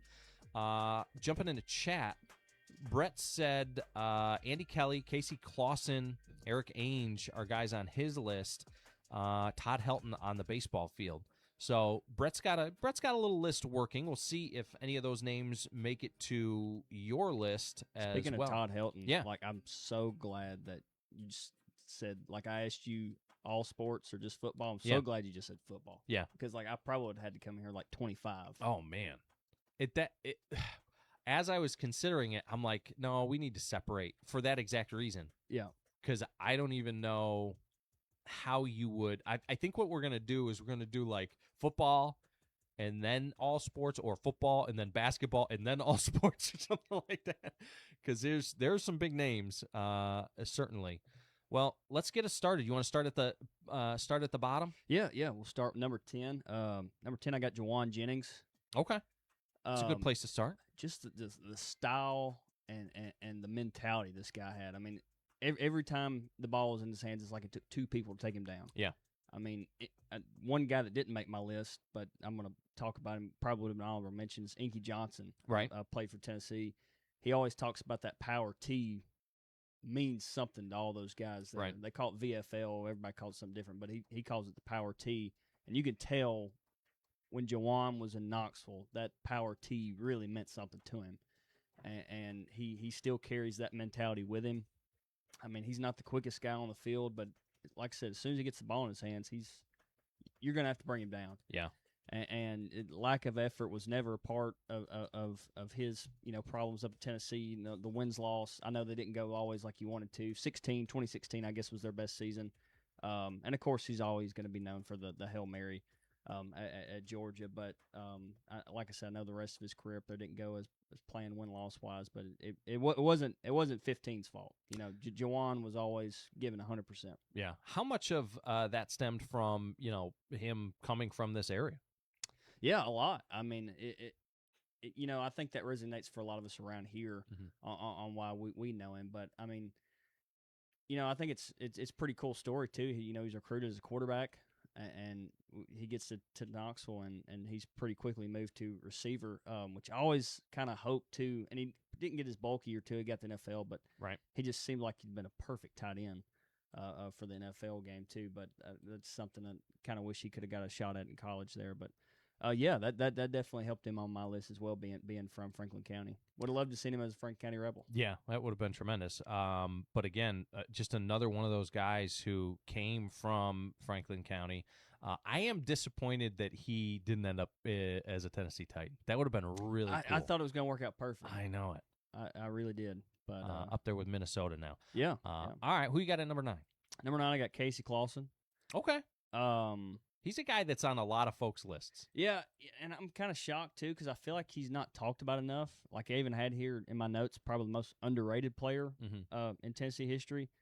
Pulled up some stats. I mean, I knew he had a good run there early 2000s, but 34 victories in his time at Tennessee. He's only second behind Peyton Manning there. Wow, yeah. They called him the Road Warrior, Iceman. Beat Florida both times in the Swamp. I remember the Alabama game, and was it 4 or 5 overtimes at Bryant Denny? They ended up getting that win. The 2001 team that he was quarterback of, I think on paper is the best Tennessee team of all time. Oh, wow. If they just beaten LSU in the SEC championship that year, they get a shot at the national title at the Rose Bowl against Miami. Right. And maybe then he's higher. Maybe he's up there around, Peyton, on our list as far as that. But, yeah, Clausen at 9. Grew up wearing a 7 jersey. I was a big Clausen guy. Yeah. And again, a lot of people have him up there on the top of towards the top of their lists. And it's understandable, with what they were accomplishing in those years. And I look back and that's kind of, he represents, if it's not Peyton Manning, when I think of a Tennessee Vol quarterback, it is Casey Clausen. Yeah. So. Yeah. Well, and that tells you how big the brand was at the time. Right. To go out and get the best quarterback in the country out of California, that tells you how strong the Tennessee brand was at that time. That's a good point. All right. Who you got at number 8? Number 8, I got Eric Berry. Ooh. Hard hitting, quick, smart, most electric player with the ball in his hands. Every time this guy got an interception, you just knew he was going to take it back for 6. Right. It was just unbelievable. I remember Tim Priest, a long-time Vol Network color analyst. He was actually on a call after he got an interception. He said, this guy may be the best player I've ever seen. And another guy that's career, win-loss didn't finish probably like he wanted to. There towards the end it got kind of rocky, but still in 2007 he's part of the last team that made it to Atlanta. I will say I think he's the best freshman that I've seen in my lifetime. Yeah. Play. He came right in, started day one, and even when Monty Kiffin got a hold of him when he was defense coordinator at Lane, he even put him at linebacker in some defensive sets. So just a guy, just a great football player. I hate that he got cancer in the NFL, or I think he would have shown he still had a nice NFL career, but would have been probably a great NFL career if he wouldn't have had cancer in the NFL. No, I agree with you. I think that it's just an absolute travesty that we didn't get to see a full NFL career from him. But despite that, he's just a tremendous football player. One of the best modern football players, period. And a lot of fun to watch, regardless of where he was. Mm-hmm. All right, what do you got at number 7? Number 7, I got Jason Witten. Okay. Another member of the early 2000s era. To me, he's part of that era, too, that kind of modernized the tight end group, in the NFL, like Tony Gonzalez. What's the guy? Antonio Gates. Just that whole era of tight ends, kind of late 90s, early 2000s. That Jeremy Shockey was, man, growing up, Jeremy Shockey, I wanted to be Jeremy Shockey. They made the tight end position what it is today. Yeah. Used to it was just all about blocking, and you might get, 10 catches a year. But talking about a guy that just, for me, his career did everything the right way. He never took a play off, even though he had plenty of catches. He wanted to make sure his assignment first, and that was blocking. And he really took pride in blocking. Went on to Dallas, and that's what made me interested in the Cowboys. I loved Witten growing up. And to me, still, I think as far as the NFL, I'm not talking about running. I'm talking about just a passing option. I think he's the best third and short, consistent option I've seen. Just that little out route he ran to the sideline there. If it was third and short and you weren't going to run the football, Witten was getting football. Yeah. The other thing about that era is, and he was a part of this, was, taking a tight end and creating mismatches with linebackers. You talk about how they changed the game. They literally forced teams to go out and find linebackers that could cover, because some of these guys, like the Jason Wittens and the Jeremy Shockeys of the world, were attacking the middle of the field, and if he catches the ball, the safety's not going to bring him down. Doesn't matter who it is back there, Ed Reed or whoever. These guys were physical, they were big, they were strong, they had speed, and he was one of those guys as well. But still, just like a hard-nosed throwback kind of football player, tough-nosed football player. Like Witten would have been the guy if he'd played 20 years before that would have had the crossbar, even trying to catch the football. I just remember that game. I know it was in the NFL, but the game that his helmet came off against the Eagles, and he's still running. Put his head down and kept going. Hit me, Brett Crabtree has Jason Witten on his list. He mentioned Marcus Nash, Peerless Price, and Mitch Crabtree jumped in with Al Wilson. So just some more names that folks are we might in. see a couple of those names down the road. All right, number 6 before we hit the break. 6, I debated on putting this name on there just because he's just so much before my time, but he's got to be on your list if you've seen any highlight of him. But Reggie White, I think probably is the best. I know everybody's going to say Peyton, but I think Reggie White's the best player to play at Tennessee. Right. Went on to win the Super Bowl with Green Bay. Everybody knows that. But just one of the best edge rushers of all time, not just in college football history, but NFL history. So I think he's just a name that had to be on the list.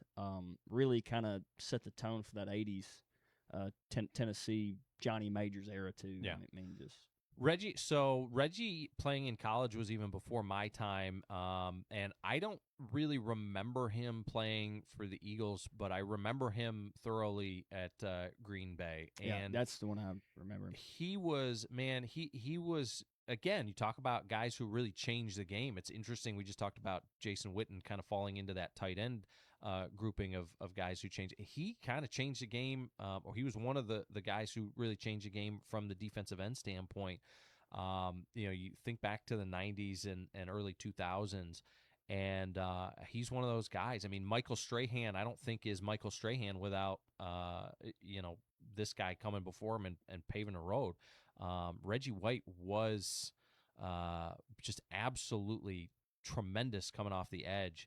And he's really one of those, to me, going back and watching the highlights of him, he was still had the regular build that they were looking for back then, but the quickness, that first step, you just didn't see guys that big being that quick off the edge. Which I think then spawned, now we've got the new version of that, which is now like the now Myles it's all Garrett. quickness. Yeah, it's all quickness, no size. But yeah, I mean, back then, this is a guy who was built like a modern day defensive tackle, but he was just absolutely a train coming off the corner.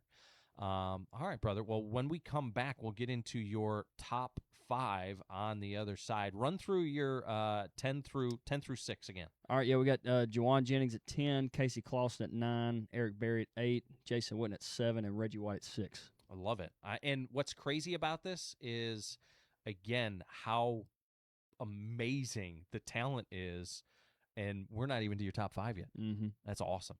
All right, well, we will be back on the other side in just a moment with more from Rob Kortner. It is his top 10 Tennessee Vols of all time from a football perspective, and you can drop some of your names in the chat as well. Who are the guys that when you look back, and I'm not talking about like the best guys, I'm talking about your favorite guys, the guys who represent, when you think back to what Tennessee football is, who comes to mind for you? Who was a guy that you love to watch? Who was a coach maybe that made you interested in the game? Whatever the case is, drop it in the chat. The FMO Facebook feed is wide open for you. And again, Brett Crabtree saying, I would agree with that, Rob Kortner. I'm not sure which one he's talking about, maybe all of them. But again, we'll have Rob's top 5 when we come back on the starting lineup. A trending Tuesday, ESPN Radio 1340, 1069, WCDT Winchester.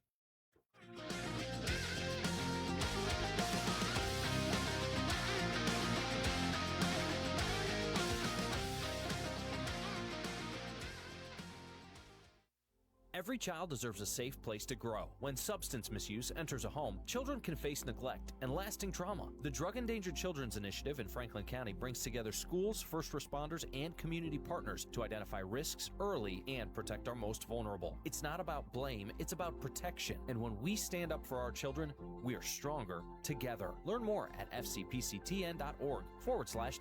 This project is funded under a grant contract with the State of Tennessee Department of Mental Health and Substance Abuse Services. At Citizens Community Bank, we're here to make your banking easy and convenient. Whether you're visiting us in person at our main location at 1418 Dinah Shore Boulevard in Winchester, or others in Deckard and Huntland, or managing your money on the go with our secure mobile app, we've got you covered. Call us today at 931-967-3342. That's Citizens Community Bank, Equal Housing Lender Member FDIC, your trusted partner in banking for over 30 years.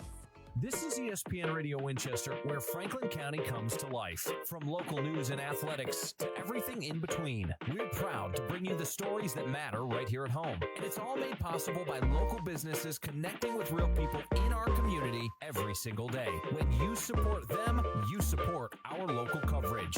Over 75 years of Franklin County heritage. Want your business to be a part of it? Contact WCDT today. ESPN Radio Winchester. Franklin County plays here.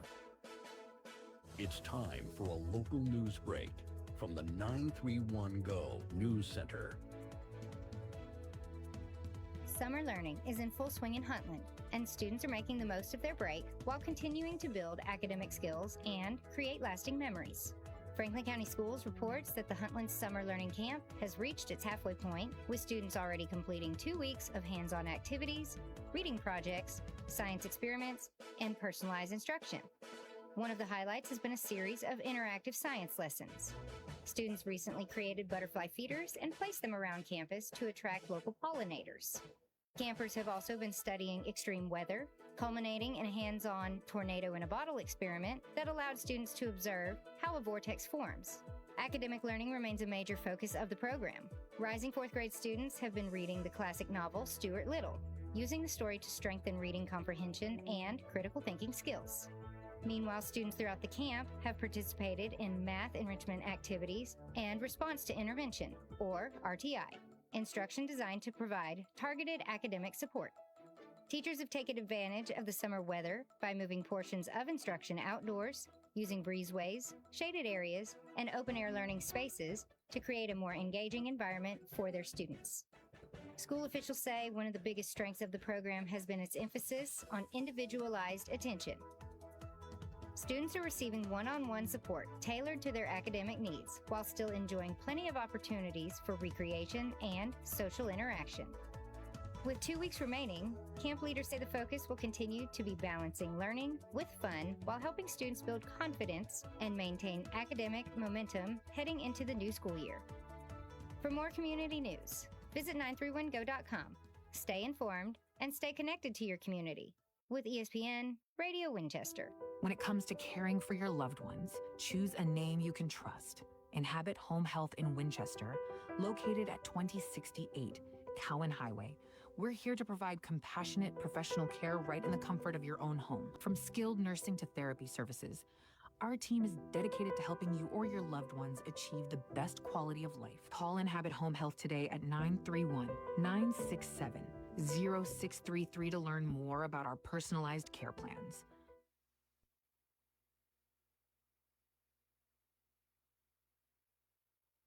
We had a plan, and then the microphones came on. You're listening to the starting lineup on ESPN Radio 1340-1069, WCDT Winchester.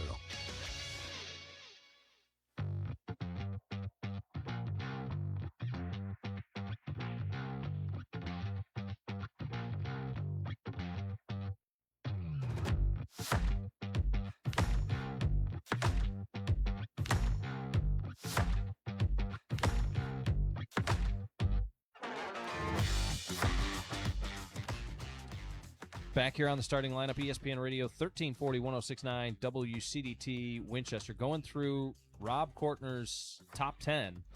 And chat lit up. Yeah, I'll tell you what, they're liking this conversation. Brett dropping in Heath Schuler. Kevin Simmons now getting in Charlie Garner. Oh. See, there's so many good ones like Chuck Webb that didn't make that.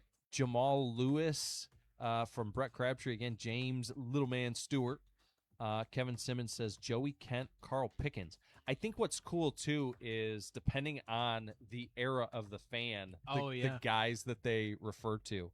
You know, and I go back to it.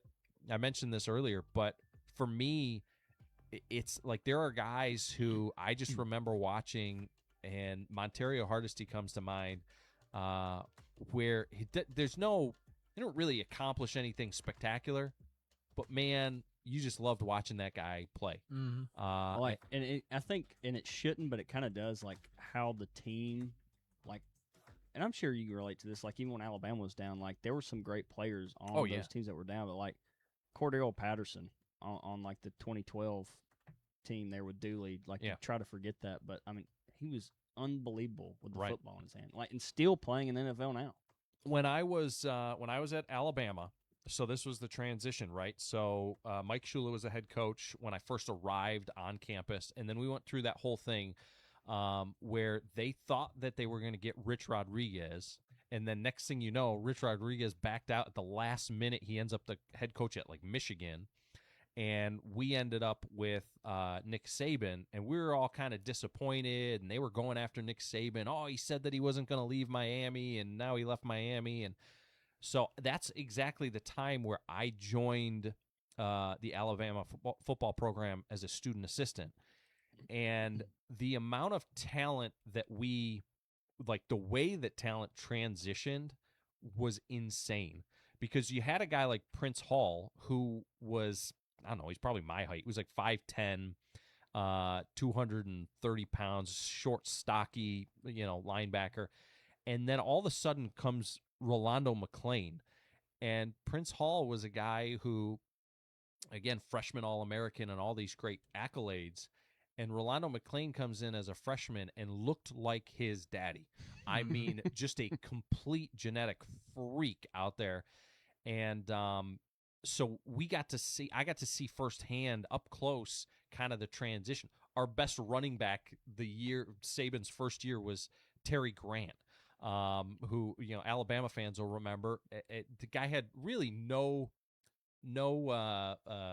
reason to be on the field, and couldn't have. When you talk about the great Alabama running backs over the last 20 years, couldn't have even held. They wouldn't crack the top. Yeah, couldn't even 30. hold their water cup probably on the sideline.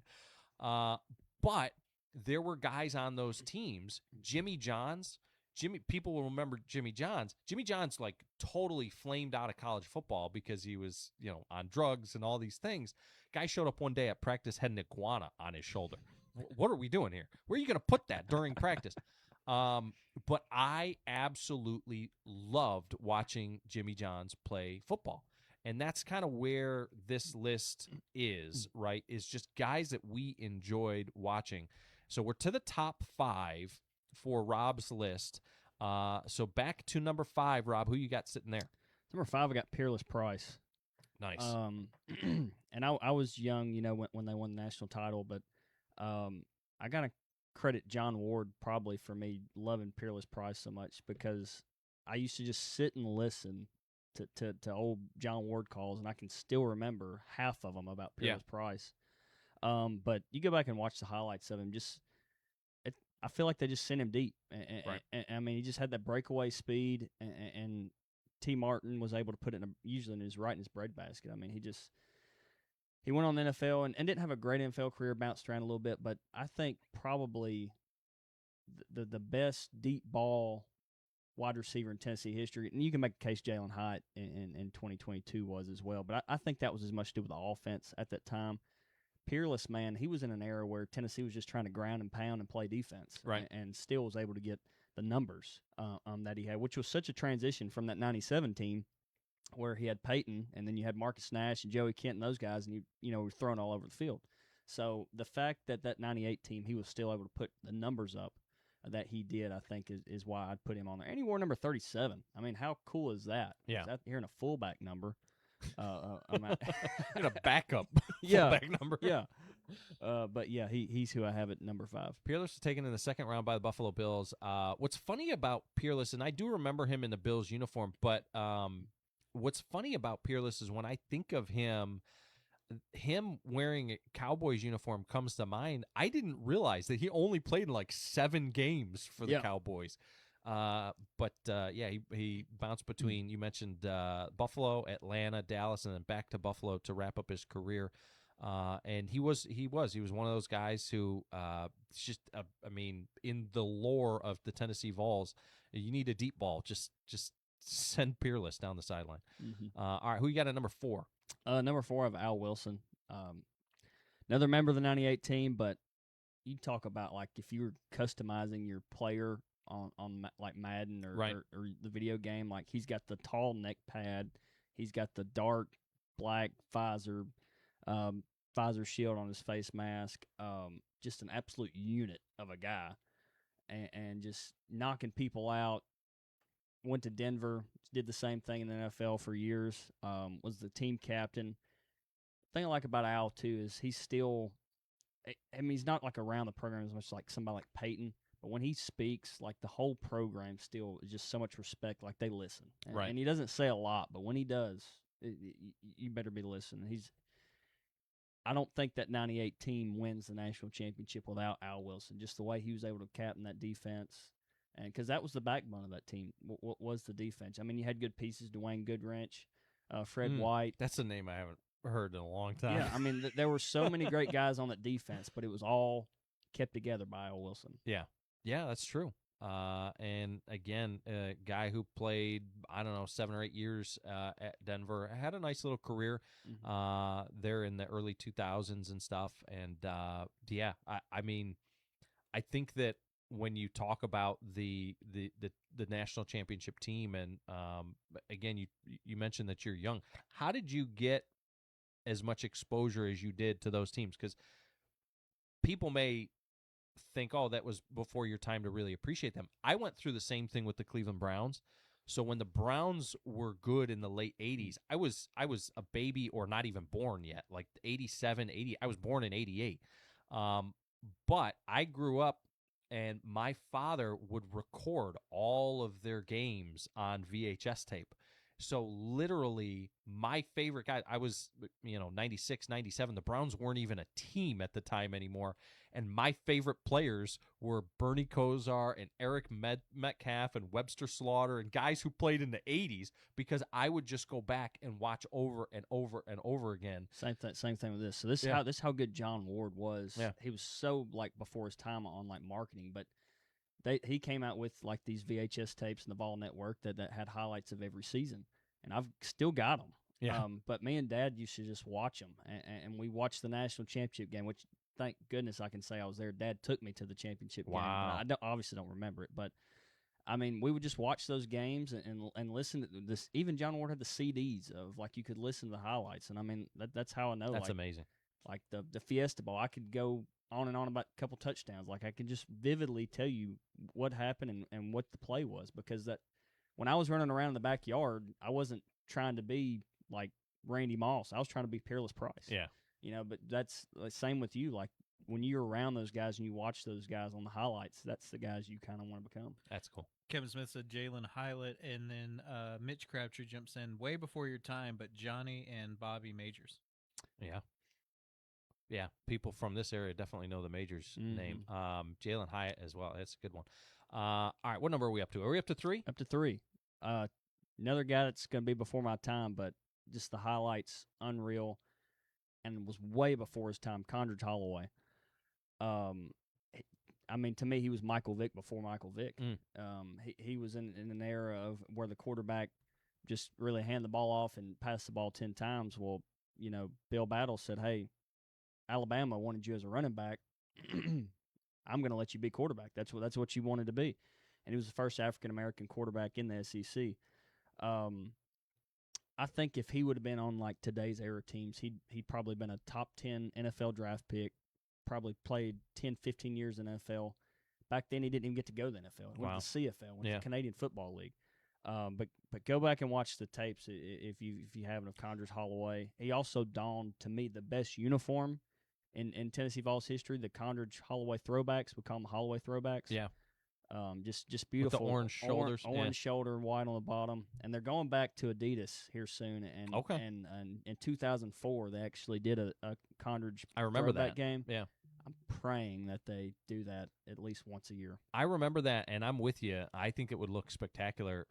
Alabama, there's been some talk online about Alabama wearing like the white helmet and doing a throwback to that for 1 or 2 games a year. And it's perfect for homecoming or something. Those are the types of throwbacks or the types of alternative uniforms that I like is, throw it back to when you had something interesting or unique or whatever.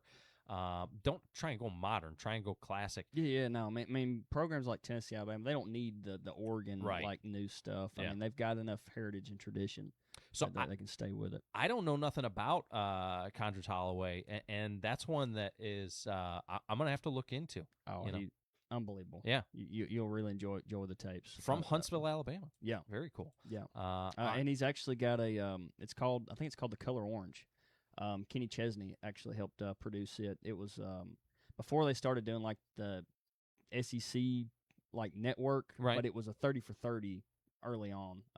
So definitely it'd be a good watch there. Yeah, I'll have to check that out. Very cool. Holloway's apparently a co-owner of the D1 Sports down in Huntsville, Alabama, too. I'm doing some research on him right now. Very cool. All right, who you got at number 2? All right, number 2, I got Johnny Majors. Hey. And I tied this in kind of player coach, but I mean, talk about a guy like Mr. Tennessee. I mean, runner-up in the Heisman for the Vols, went on to coach the Vols, and I know in today's landscape you can kind of imagine anything in silly season with coaches jumping, but I mean, you think about this. Johnny wins a national championship with Pitt. Right. In 76.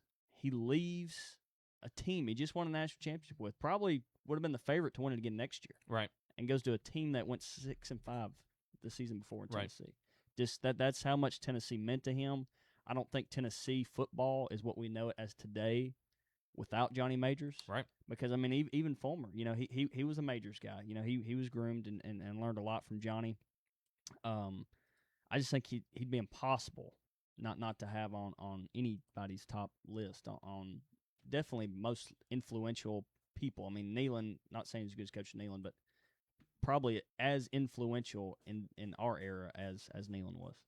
Well, when we come back, we will wrap up Rob Kortner's top 10, and we'll figure out who his number 1 is, and he'll tell us why it's Peyton Manning. Back there we on go. The other side. It is the starting lineup. This is ESPN Radio 1340, 1069, WCDT Winchester.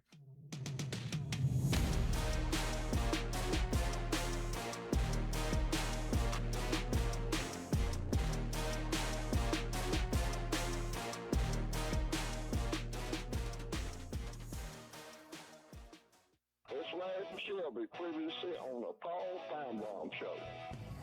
You know what, Chris? Let me tell you something. Why don't you go catch your breath before commenting on somebody else's? And Hacksaw Tuscaloosa Jim Duggan.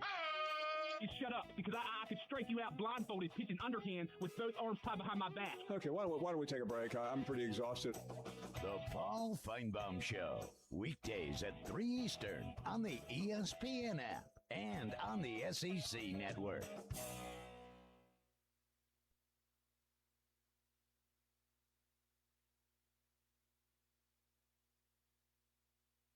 Got a project to tackle or a party to plan? Skip the stress and rent it instead at Reliable Rental in Winchester. From tools and heavy-duty machines to chairs, tables, and event essentials, they've got what you need to get the job done right. Whether it's work or a weekend celebration, Reliable Rental makes it easy. Stop by 2433 Deckard Boulevard in Winchester, or check out everything they offer online at ReliableRentalFC.com. Reliable Rental. When you need it, they've got it.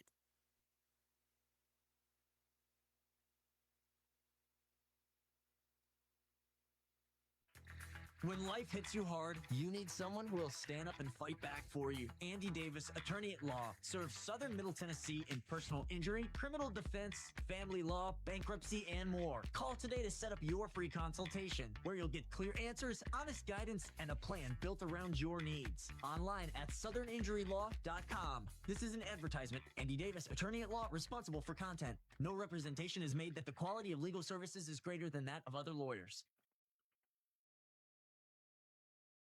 The future of healthcare starts here. The Southern Tennessee Regional Health System, Winchester and Swanee, are joining the High Point Health System with Ascension St. Thomas, a health network serving communities across the state. We're working together to expand access, improve clinical quality, and keep you close to home throughout your care journey. Your favorite providers aren't going anywhere. It's the same care you know and trust, now with a new name. High Point Health with Ascension St. Thomas. Learn more at highpointhealthsystem.com. Looking to make a difference in Franklin County? The Franklin County Prevention Coalition works every day to build a safer, healthier community, free from substance misuse. Through education, outreach, and strong local partnerships, they empower parents, schools, and leaders to prevent addiction and support positive choices. From youth programs to community events, the coalition is here for you. Learn more or get involved today at fcpctn.org. Together, we prevent. This project is funded under a grant contract with the State of Tennessee Department of Mental Health and Substance Abuse Services. Well, that was an interesting last segment.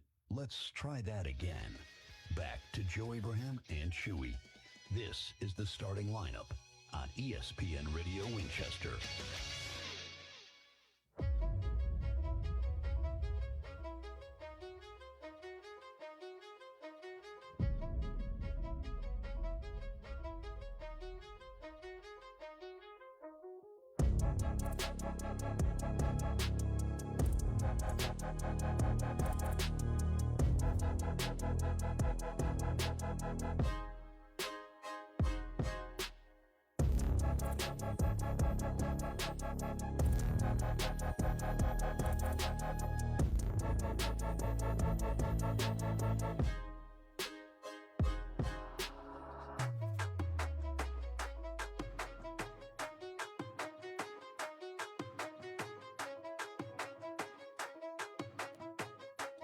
Back here on the starting lineup, ESPN Radio 1340, 1069, WCDT, Winchester. Joe Abraham, Chewy, along with Rob Kortner, wrapping things up on his top 10 favorite Vols of all time. These guys are just the guys who have laid the foundation of what it means to be from Tennessee, to be a Vol, and to wear that power tee. And a tremendous list by our man, Rob Kortner. We're up to number 1. Let's recap your top 9 first before we give our top guy. All right, 10, Jawan Jennings. 9, Casey Clausen. 8, Eric Berry. 7, Jason Witten. 6, Reggie White. 5, Peerless Price. 4, Al Wilson. 3, Condredge Holloway. And 2, Johnny Majors. I think that the list is pretty accurate. There might be some guys that I'm going to move. I might have moved, Reggie White above Peerless Price or vice versa. But I mean, it's pretty spot on. And it'd be like you said, it's so era dependent, right? Like, I mean, if I would have probably been alive when Reggie was at Tennessee, he'd probably be number 1. Yeah, because I like I said, I know most people want to say Peyton is the best player to come from Tennessee. I think if you look at stats and everything, I think it's got to be Reggie White. Yeah. Well, let us know who is your number 1 guy. Peyton Manning, shocker. But I mean, he checks every box. Yeah. I mean, there's not a better person to represent a university or someone you want your kids to look up to than Peyton. I mean, he was one of the best quarterbacks in college. He was one of the best quarterbacks in the NFL. I mean, I know Brady kind of overshadowed him on the Super Bowls, but if we're going to individual, Peyton had 5 MVPs, right, and still the most in NFL history. So. And he's still at the top of the sport, too, with the Monday night deal with him and Eli. And he's always quick to show Tennessee love anytime he can. And so many great memories, directing the band after beating Alabama. Just gave millions of dollars about 7-8 years ago to redo the locker room. He's all Vol. And that's one thing I love about the Mannings. I was thinking about that last night, too. And they talk about it in the book of Manning a little bit, too. Yeah. They love college football. Right. And I think they recognize the passion in the SEC. And Peyton said it. He said, we dreamed of being college quarterbacks. He said, we never dreamed of, NFL. Right. Like we that's how much they love college football. And even his mom says their best memories were even in high school football with the kids growing up. So I think they get why we love football in the South. Like I said, Peyton just checks all the boxes. I think what's interesting about the Manning family as well is, outside of Archie and Eli both going to Ole Miss, to have Peyton have gone to Tennessee and now the kid at Texas, there is no necessarily commitment to one school, which is kind of surprising. You think about if they wanted to, they could have all been at Ole Miss. They could have all some of the things that you consider. They could have all gone to Tennessee. They could have pretty much all gone wherever they wanted to. They were all really highly recruited. Oh, and if Cooper doesn't get hurt, Peyton's probably at Ole Miss. There was talk that Cooper was like one of the best out of all of them. He was the best athlete. Yeah. Yeah. Because he played receiver. And so, it's pretty interesting when you look at that family, the dynamic. And now when you consider Arch, again, at Texas, the high level of expectations and things like that, we think that we know and we think that we understand what he must be going through and all the things. We have no clue what that is like to have the insight from your family members who have been there and done that, to have such high expectations placed on you. Well, not just with the media, but I mean, even just sitting at home at Thanksgiving. Yeah, that's exactly it. There's enough pressure right there. I mean, you're telling me. Yeah. Well, tremendous list. Here's what I'm thinking for next time you're in here is we go the opposite way. We go your top 10 most hated, not just Alabama guys, but your top 10 most hated rivalry team players from any other team across the SEC. Who are the guys that just you still have nightmares about? That'll be fun. We'll do that next time. It is the starting lineup. On the other side, we've got some overtime extra content for you. We're going to have Sammy D and Miss Felicia Kelsey in to recap Badges and Bobbers next. It is ESPN Radio 1340 1069 WCDT Winchester. Spring is in the air, and so are fresh new savings at Furniture Merchandise Outlet, FMO, right here in Tullahoma. Ready to refresh your space?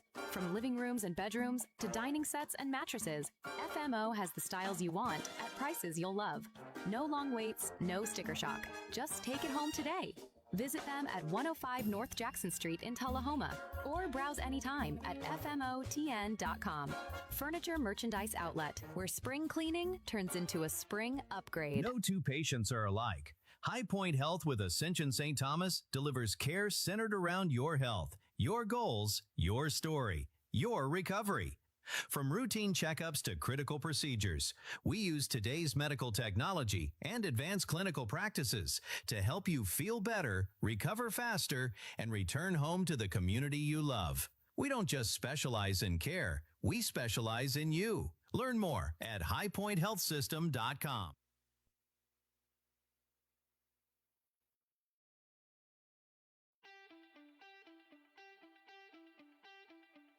It's time for a community calendar update presented by Minuteman Press in Tullahoma.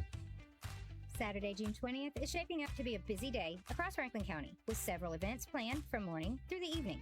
The day begins with Pioneer Motorcycles Open House from 10 a.m. until 1 p.m. at their location on AEDC Road in Winchester. Visitors can enjoy free food while supplies last, vendor displays, special one-day pricing, prizes throughout the event, and register for a chance to win a motorcycle. Attendees must be present to win, and everyone is invited to stop by and enjoy the festivities. Viva Senior Living at Franklin Manor will host its Father's Day car show from 10 a.m. until 11:30 a.m. Saturday, June 20th. There is no entry fee, no judging, and no awards. Just a fun gathering of classic cars, muscle cars, hot rods, trucks, and unique rides. Car enthusiasts are encouraged to bring their vehicles and spend time with residents, families, and fellow car lovers. Then at 1:30 p.m., Congressman John Rose will visit the Franklin County Farmers Market as part of his Tennessee True Tour across the state during his campaign for Governor of Tennessee. The public is invited to attend and hear from Congressman Rose. For more information, contact area code 502-714-0743. The day concludes with the Winchester Rotary Foundation's annual Low Country Bowl from 5 until 7 p.m. at the Franklin County Country Club. Tickets are $20 per person and are available from Rotary members. Guests can dine in or take out, and proceeds will benefit Franklin County youth programs, student literacy initiatives, and other Rotary-sponsored community projects. In a small area like Franklin County, staying connected matters. So stay connected to your community with 931go.com and ESPN Radio Winchester. Do you need high-quality printing services that help your business stand out? Minuteman Press in Tullahoma has you covered. Whether you need business cards, flyers, banners, signs, or custom apparel, we do it all. We specialize in posters, brochures, window graphics, books, and promotional products to make your... today.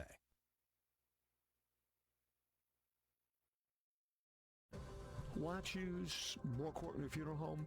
Well, they're a fifth-generation funeral home taking care of the people from the worldwide headquarters since 1905. They're committed to serving you, dedicated to providing personalized, professional, compassionate service to help lighten your burden and help you out during these difficult times. More Courtney Funeral Home, 300 First Avenue Northwest in Winchester, 967-2222. More Courtney Funeral Home.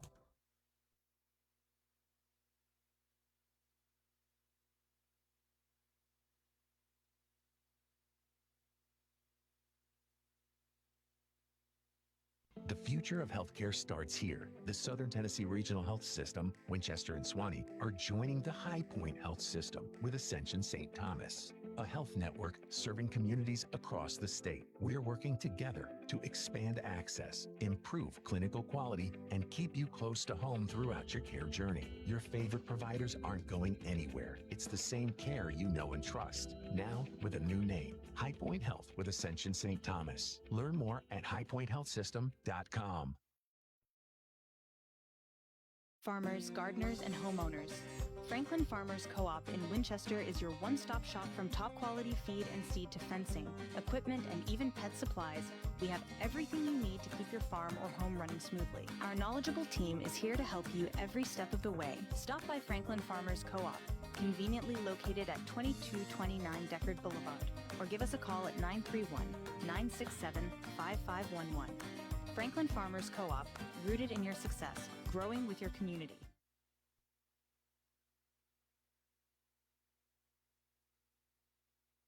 Looking for more than just prescriptions? Bennett's Pharmacy in Winchester has it all.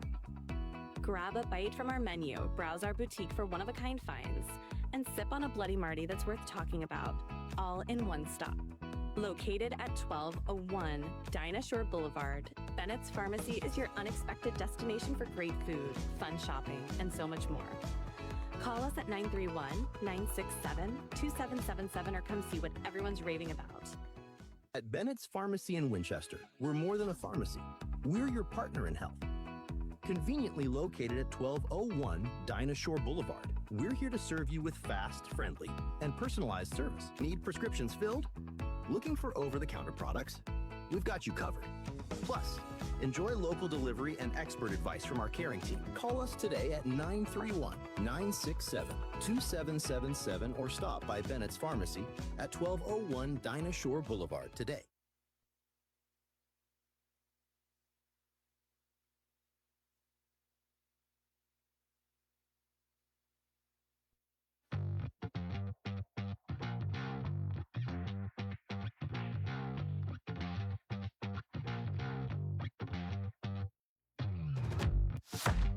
Welcome back to the starting lineup extended edition. Got our friends from the Franklin County Prevention Coalition.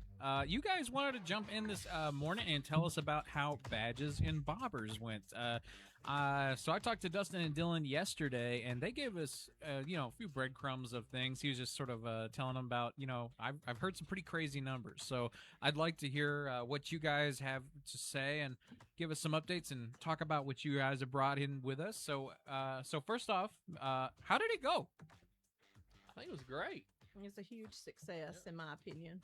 I heard over 100 kids showed up. Do you have an exact number on that one? 136 that registered. We don't know that everybody made it to the registration table. I would think we had more.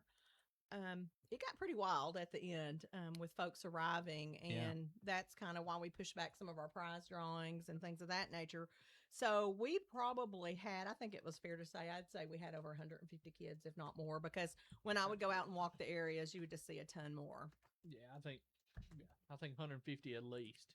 At a bare minimum. At a bare minimum. He did say a lot of the kids, like there were like ones, like all the ones who had registered, but then there were like tons of more, like even more coming in, and you got rid of all the reels and everything, and so all these kids, so that's 100 and some odd kids out there with the rod now that they can go out and enjoy fishing with and that kind of thing. So that's pretty cool. I'm glad you brought that up, Chewy. So many children came up to us and said, "This is my first, rod and reel. First fish, this is my first fish. This is my first."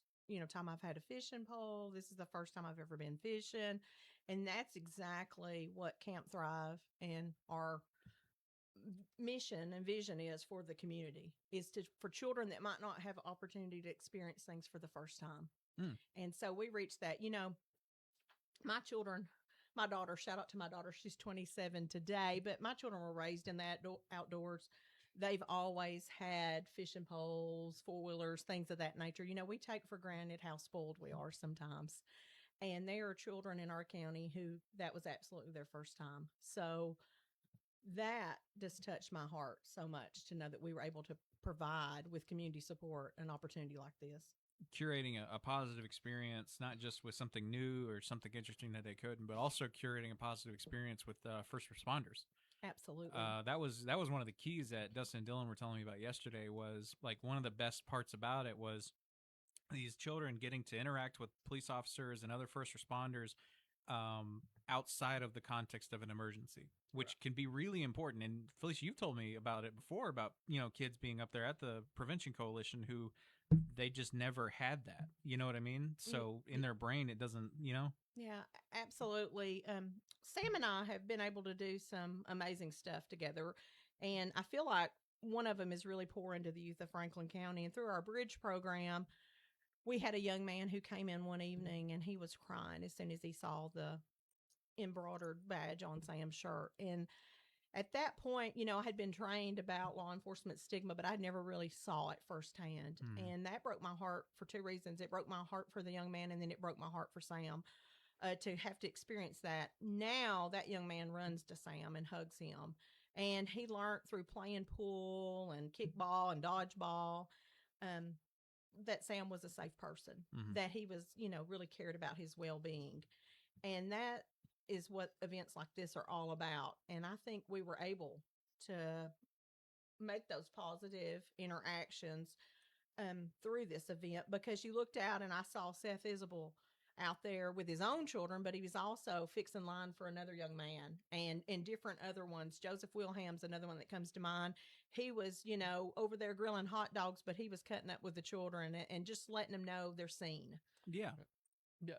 Law enforcement, even our firefighters, EMTs, Absolutely. we had several firefighters that were there and EMTs that were out helping the children. So I think that helped, you know, the stigmatism, to try to break that stigmatism. That was one of the goals, and I think we cracked it, if not broke it. So Yeah, for sure. yeah.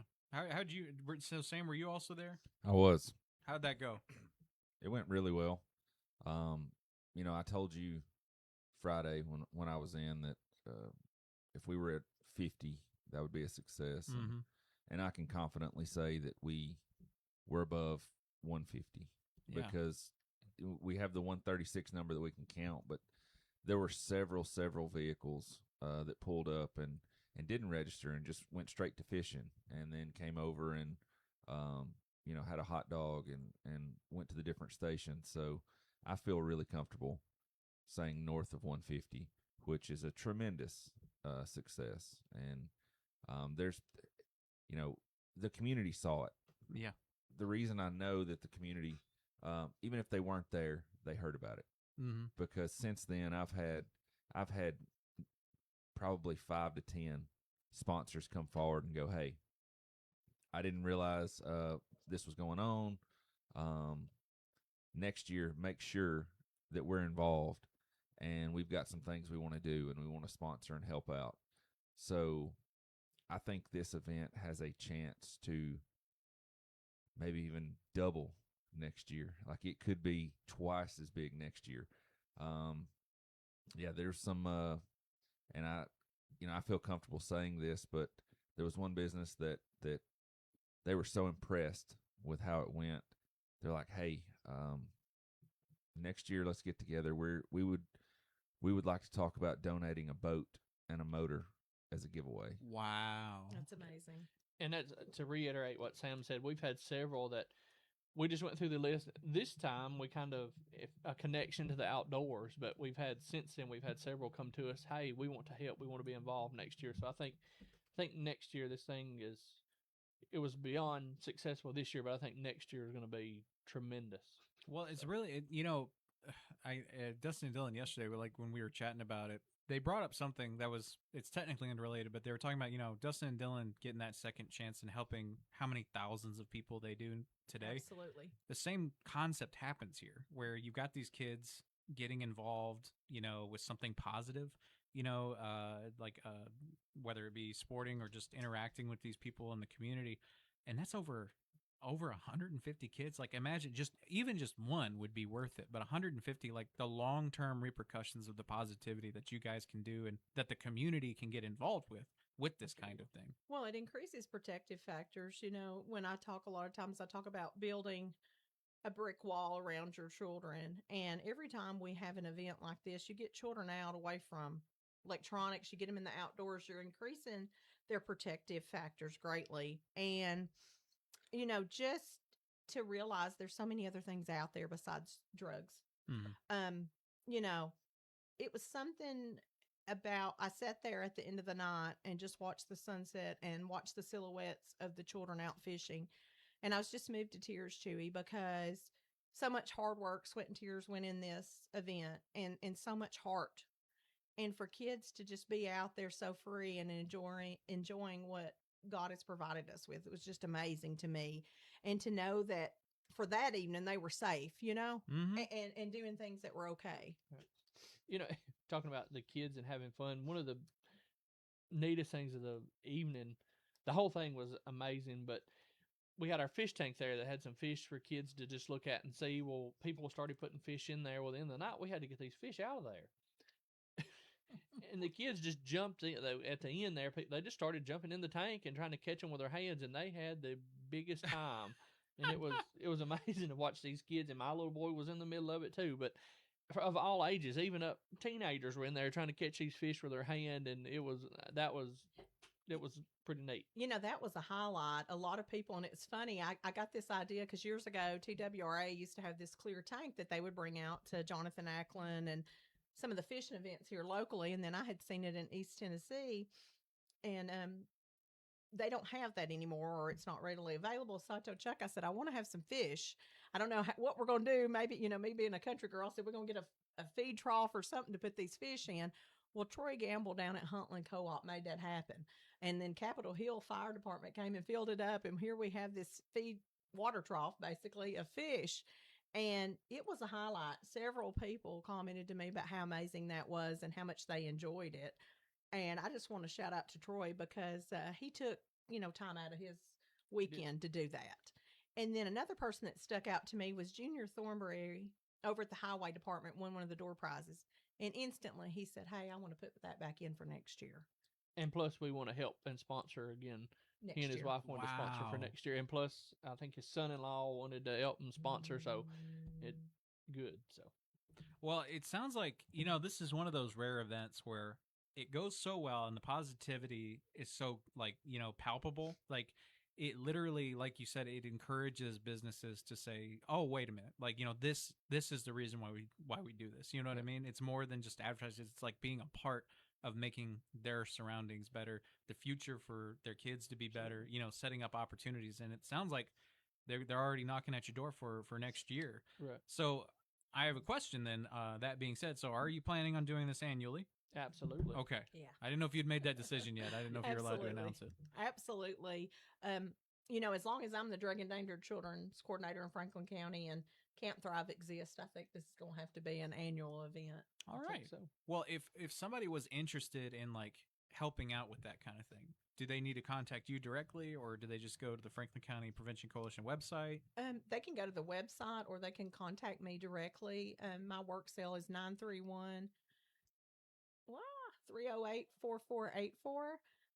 You can reach out to me, send a text, or you can go to our website and just there's a section on there and you can put what you're interested in doing. One of the things, it would not have been possible without our amazing team at the Franklin County Prevention Coalition. I get a lot of credit for stuff, but it takes our amazing team. Dylan and Dustin, they were there helping. Dustin actually had his children out there with him. That does my heart good to see him able to be a father in the capacity that he is now. The hope that just shows that no matter where you're coming from, you still have time to rebuild relationships and strengthen them. And then also Eric has just been phenomenal. I know he thinks sometimes I'm a lot. It's hard. These two guys have worked with me enough, they know. But he just comes right in there, and we just go at it, and it's just great. And then, of course, Melanie for promoting everything that we do. And then also Tabitha Curtis, bless her heart, she had been traveling, and she was there and able to help draw for some door prizes and just be there with me. She's a constant mentor and just encouraging me in the work that I do here in the county. So I just wanted to shout out to her. And while door prizes, I don't know how many we gave out, but we gave out a bunch of door prizes. And that was a thing, not only for the children, but also for the adults. If you were an adult and you brought a child, you were entered into drawings, and we had some good door prizes. I mean, Yeti coolers, $100 bill. Don't forget there were multiple Sitka hunting gear garments that were given away. Wow. Yeah.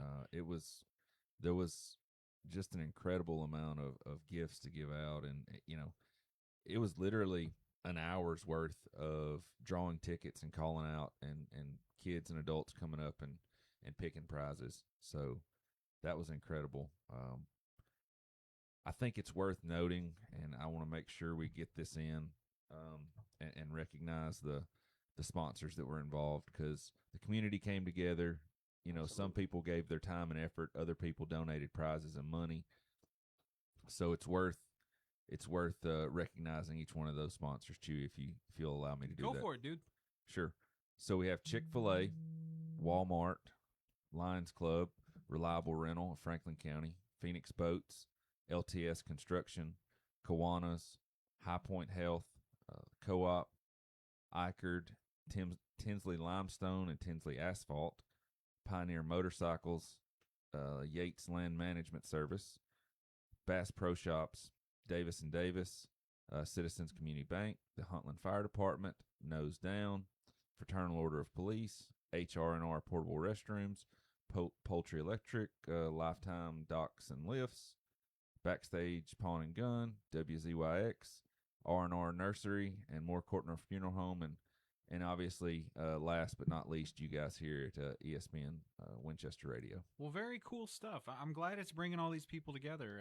I also heard that Bass Pro Shop even donate from Huntsville donated rods, and bringing people in from out of state because they see the positive things that you guys are doing. That's incredible. So shout out to you guys. Great job. And on the Bass Pro side there, they gave us a very nice a $300 cooler we gave away, plus oh man, what else do we have? A bunch of hats from them. Probably 20 hats, and I've purchased those myself before, and they're not cheap. I mean, it's funny, we ended up with a ton of rods and reels, more than we even knew. Once we got there, they had told us one amount, and it ended up being about 3 times that amount, so that was amazing. I can't say enough about Reliable Rental. They have come through Jeremy and April and just continues. I actually run into April in Walmart yesterday, and she said, "Hey, Felicia, let's start 6 months ahead next time." Which, this had been a brainchild of mine and Sam's for probably, 3 years we'd been working on this, talking about it. And, it finally was made possible. And, April, I just feel like Reliable Rental went way above and beyond. And then HH&R, the Porta-John place, it was so funny. They were just amazing. And then Great Sports, when we got there, we've got a funny picture with them as a donor.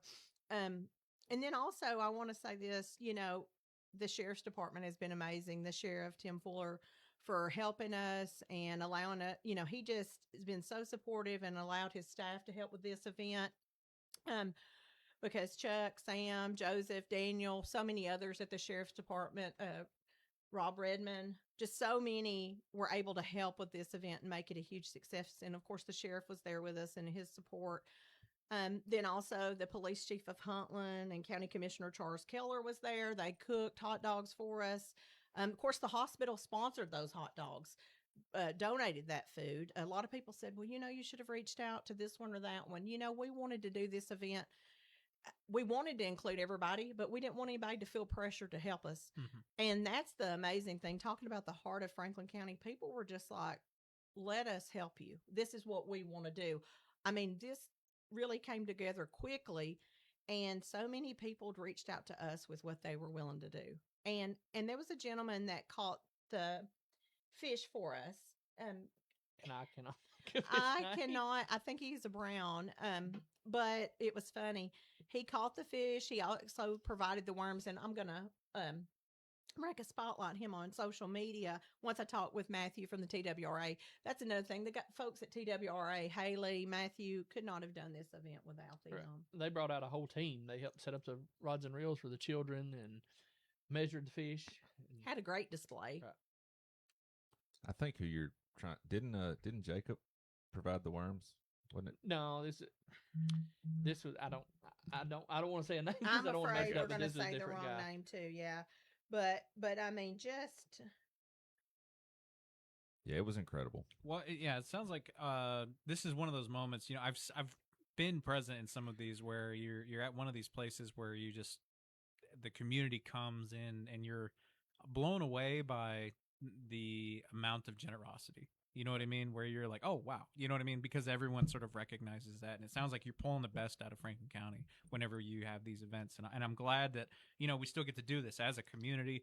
It shows that Franklin County, you know, they look out for each other. They want everyone to succeed and make a better place. And you guys are doing that. So I'm glad that you guys did this. I'm glad it was such a big success. I'm 100% looking forward to next year's. So I definitely want to be there and be a part of this because this is a really, really cool thing that you guys are doing. Was there anything else that you wanted to bring up for coming up soon or any more addendums or anything else like that?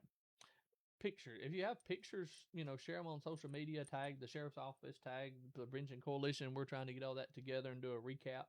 So we'd like to have all those that you have. And obviously we have some that we're going to get out and get those together and so everybody can enjoy those. But yeah, we're waiting on there was actually a photographer there and we're waiting on getting those photos. And we wanted to get a post out yesterday, but I promise we'll get it out as soon as we get the photos because it will be a very large photo dump, so the community can see all that happened and maybe even see pictures of them and their family if they were there. So we have a really large photo dump coming. Yeah, Taylor McClure, who is a contracted photographer for the Good News magazine, was there actually doing I guess that might be a little spilling too much, but basically Good News magazine decided they wanted to do an article on this. Cool. And so Taylor came, and I've known Taylor. She's grew up with my daughter, and she said, you know, I'm gonna shoot this for you. She was gonna do it before they acquired her as a contractor. So I just want to give a shout out to Taylor and her photography, and just really appreciate her out there sweating and just capturing shots that I wanted, and then just overall just following us around. We had Lambie out there. I think it was Jesse Grider that was Lambie for me. People that don't know who Lambie is a prevention book written by my friend Trish Luna. And so that costume is pretty hot, and Jesse was able to put that on for me. We were able to get some great shots of that because Lambie's a huge part of the Drug Endangered Children's Initiative here in Franklin County. So wanted to capture that also. And just, I'm sure that somebody's getting left out. It's not intentionally. I'm looking over my notes. But the biggest thing is all organizations start with a why, but the great ones keep the why year after year. And our why is children. And as long as I can serve with these guys, the children of Franklin County, and we can all come together and do that and be really impactful to the children and our community too, just bettering our community. That's my goal. That's my why. That's why I get up every morning and do this.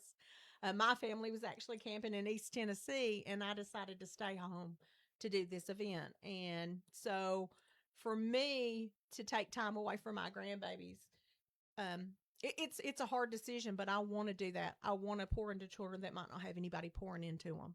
Absolutely. And a shout out to Miss Felicia. She actually has pneumonia and is toughed through this event the last week. So shout out to Miss Felicia. Ivy Dwight jumped in saying, my kids had such a great time, and I've talked to multiple other kids I saw there, and they loved it.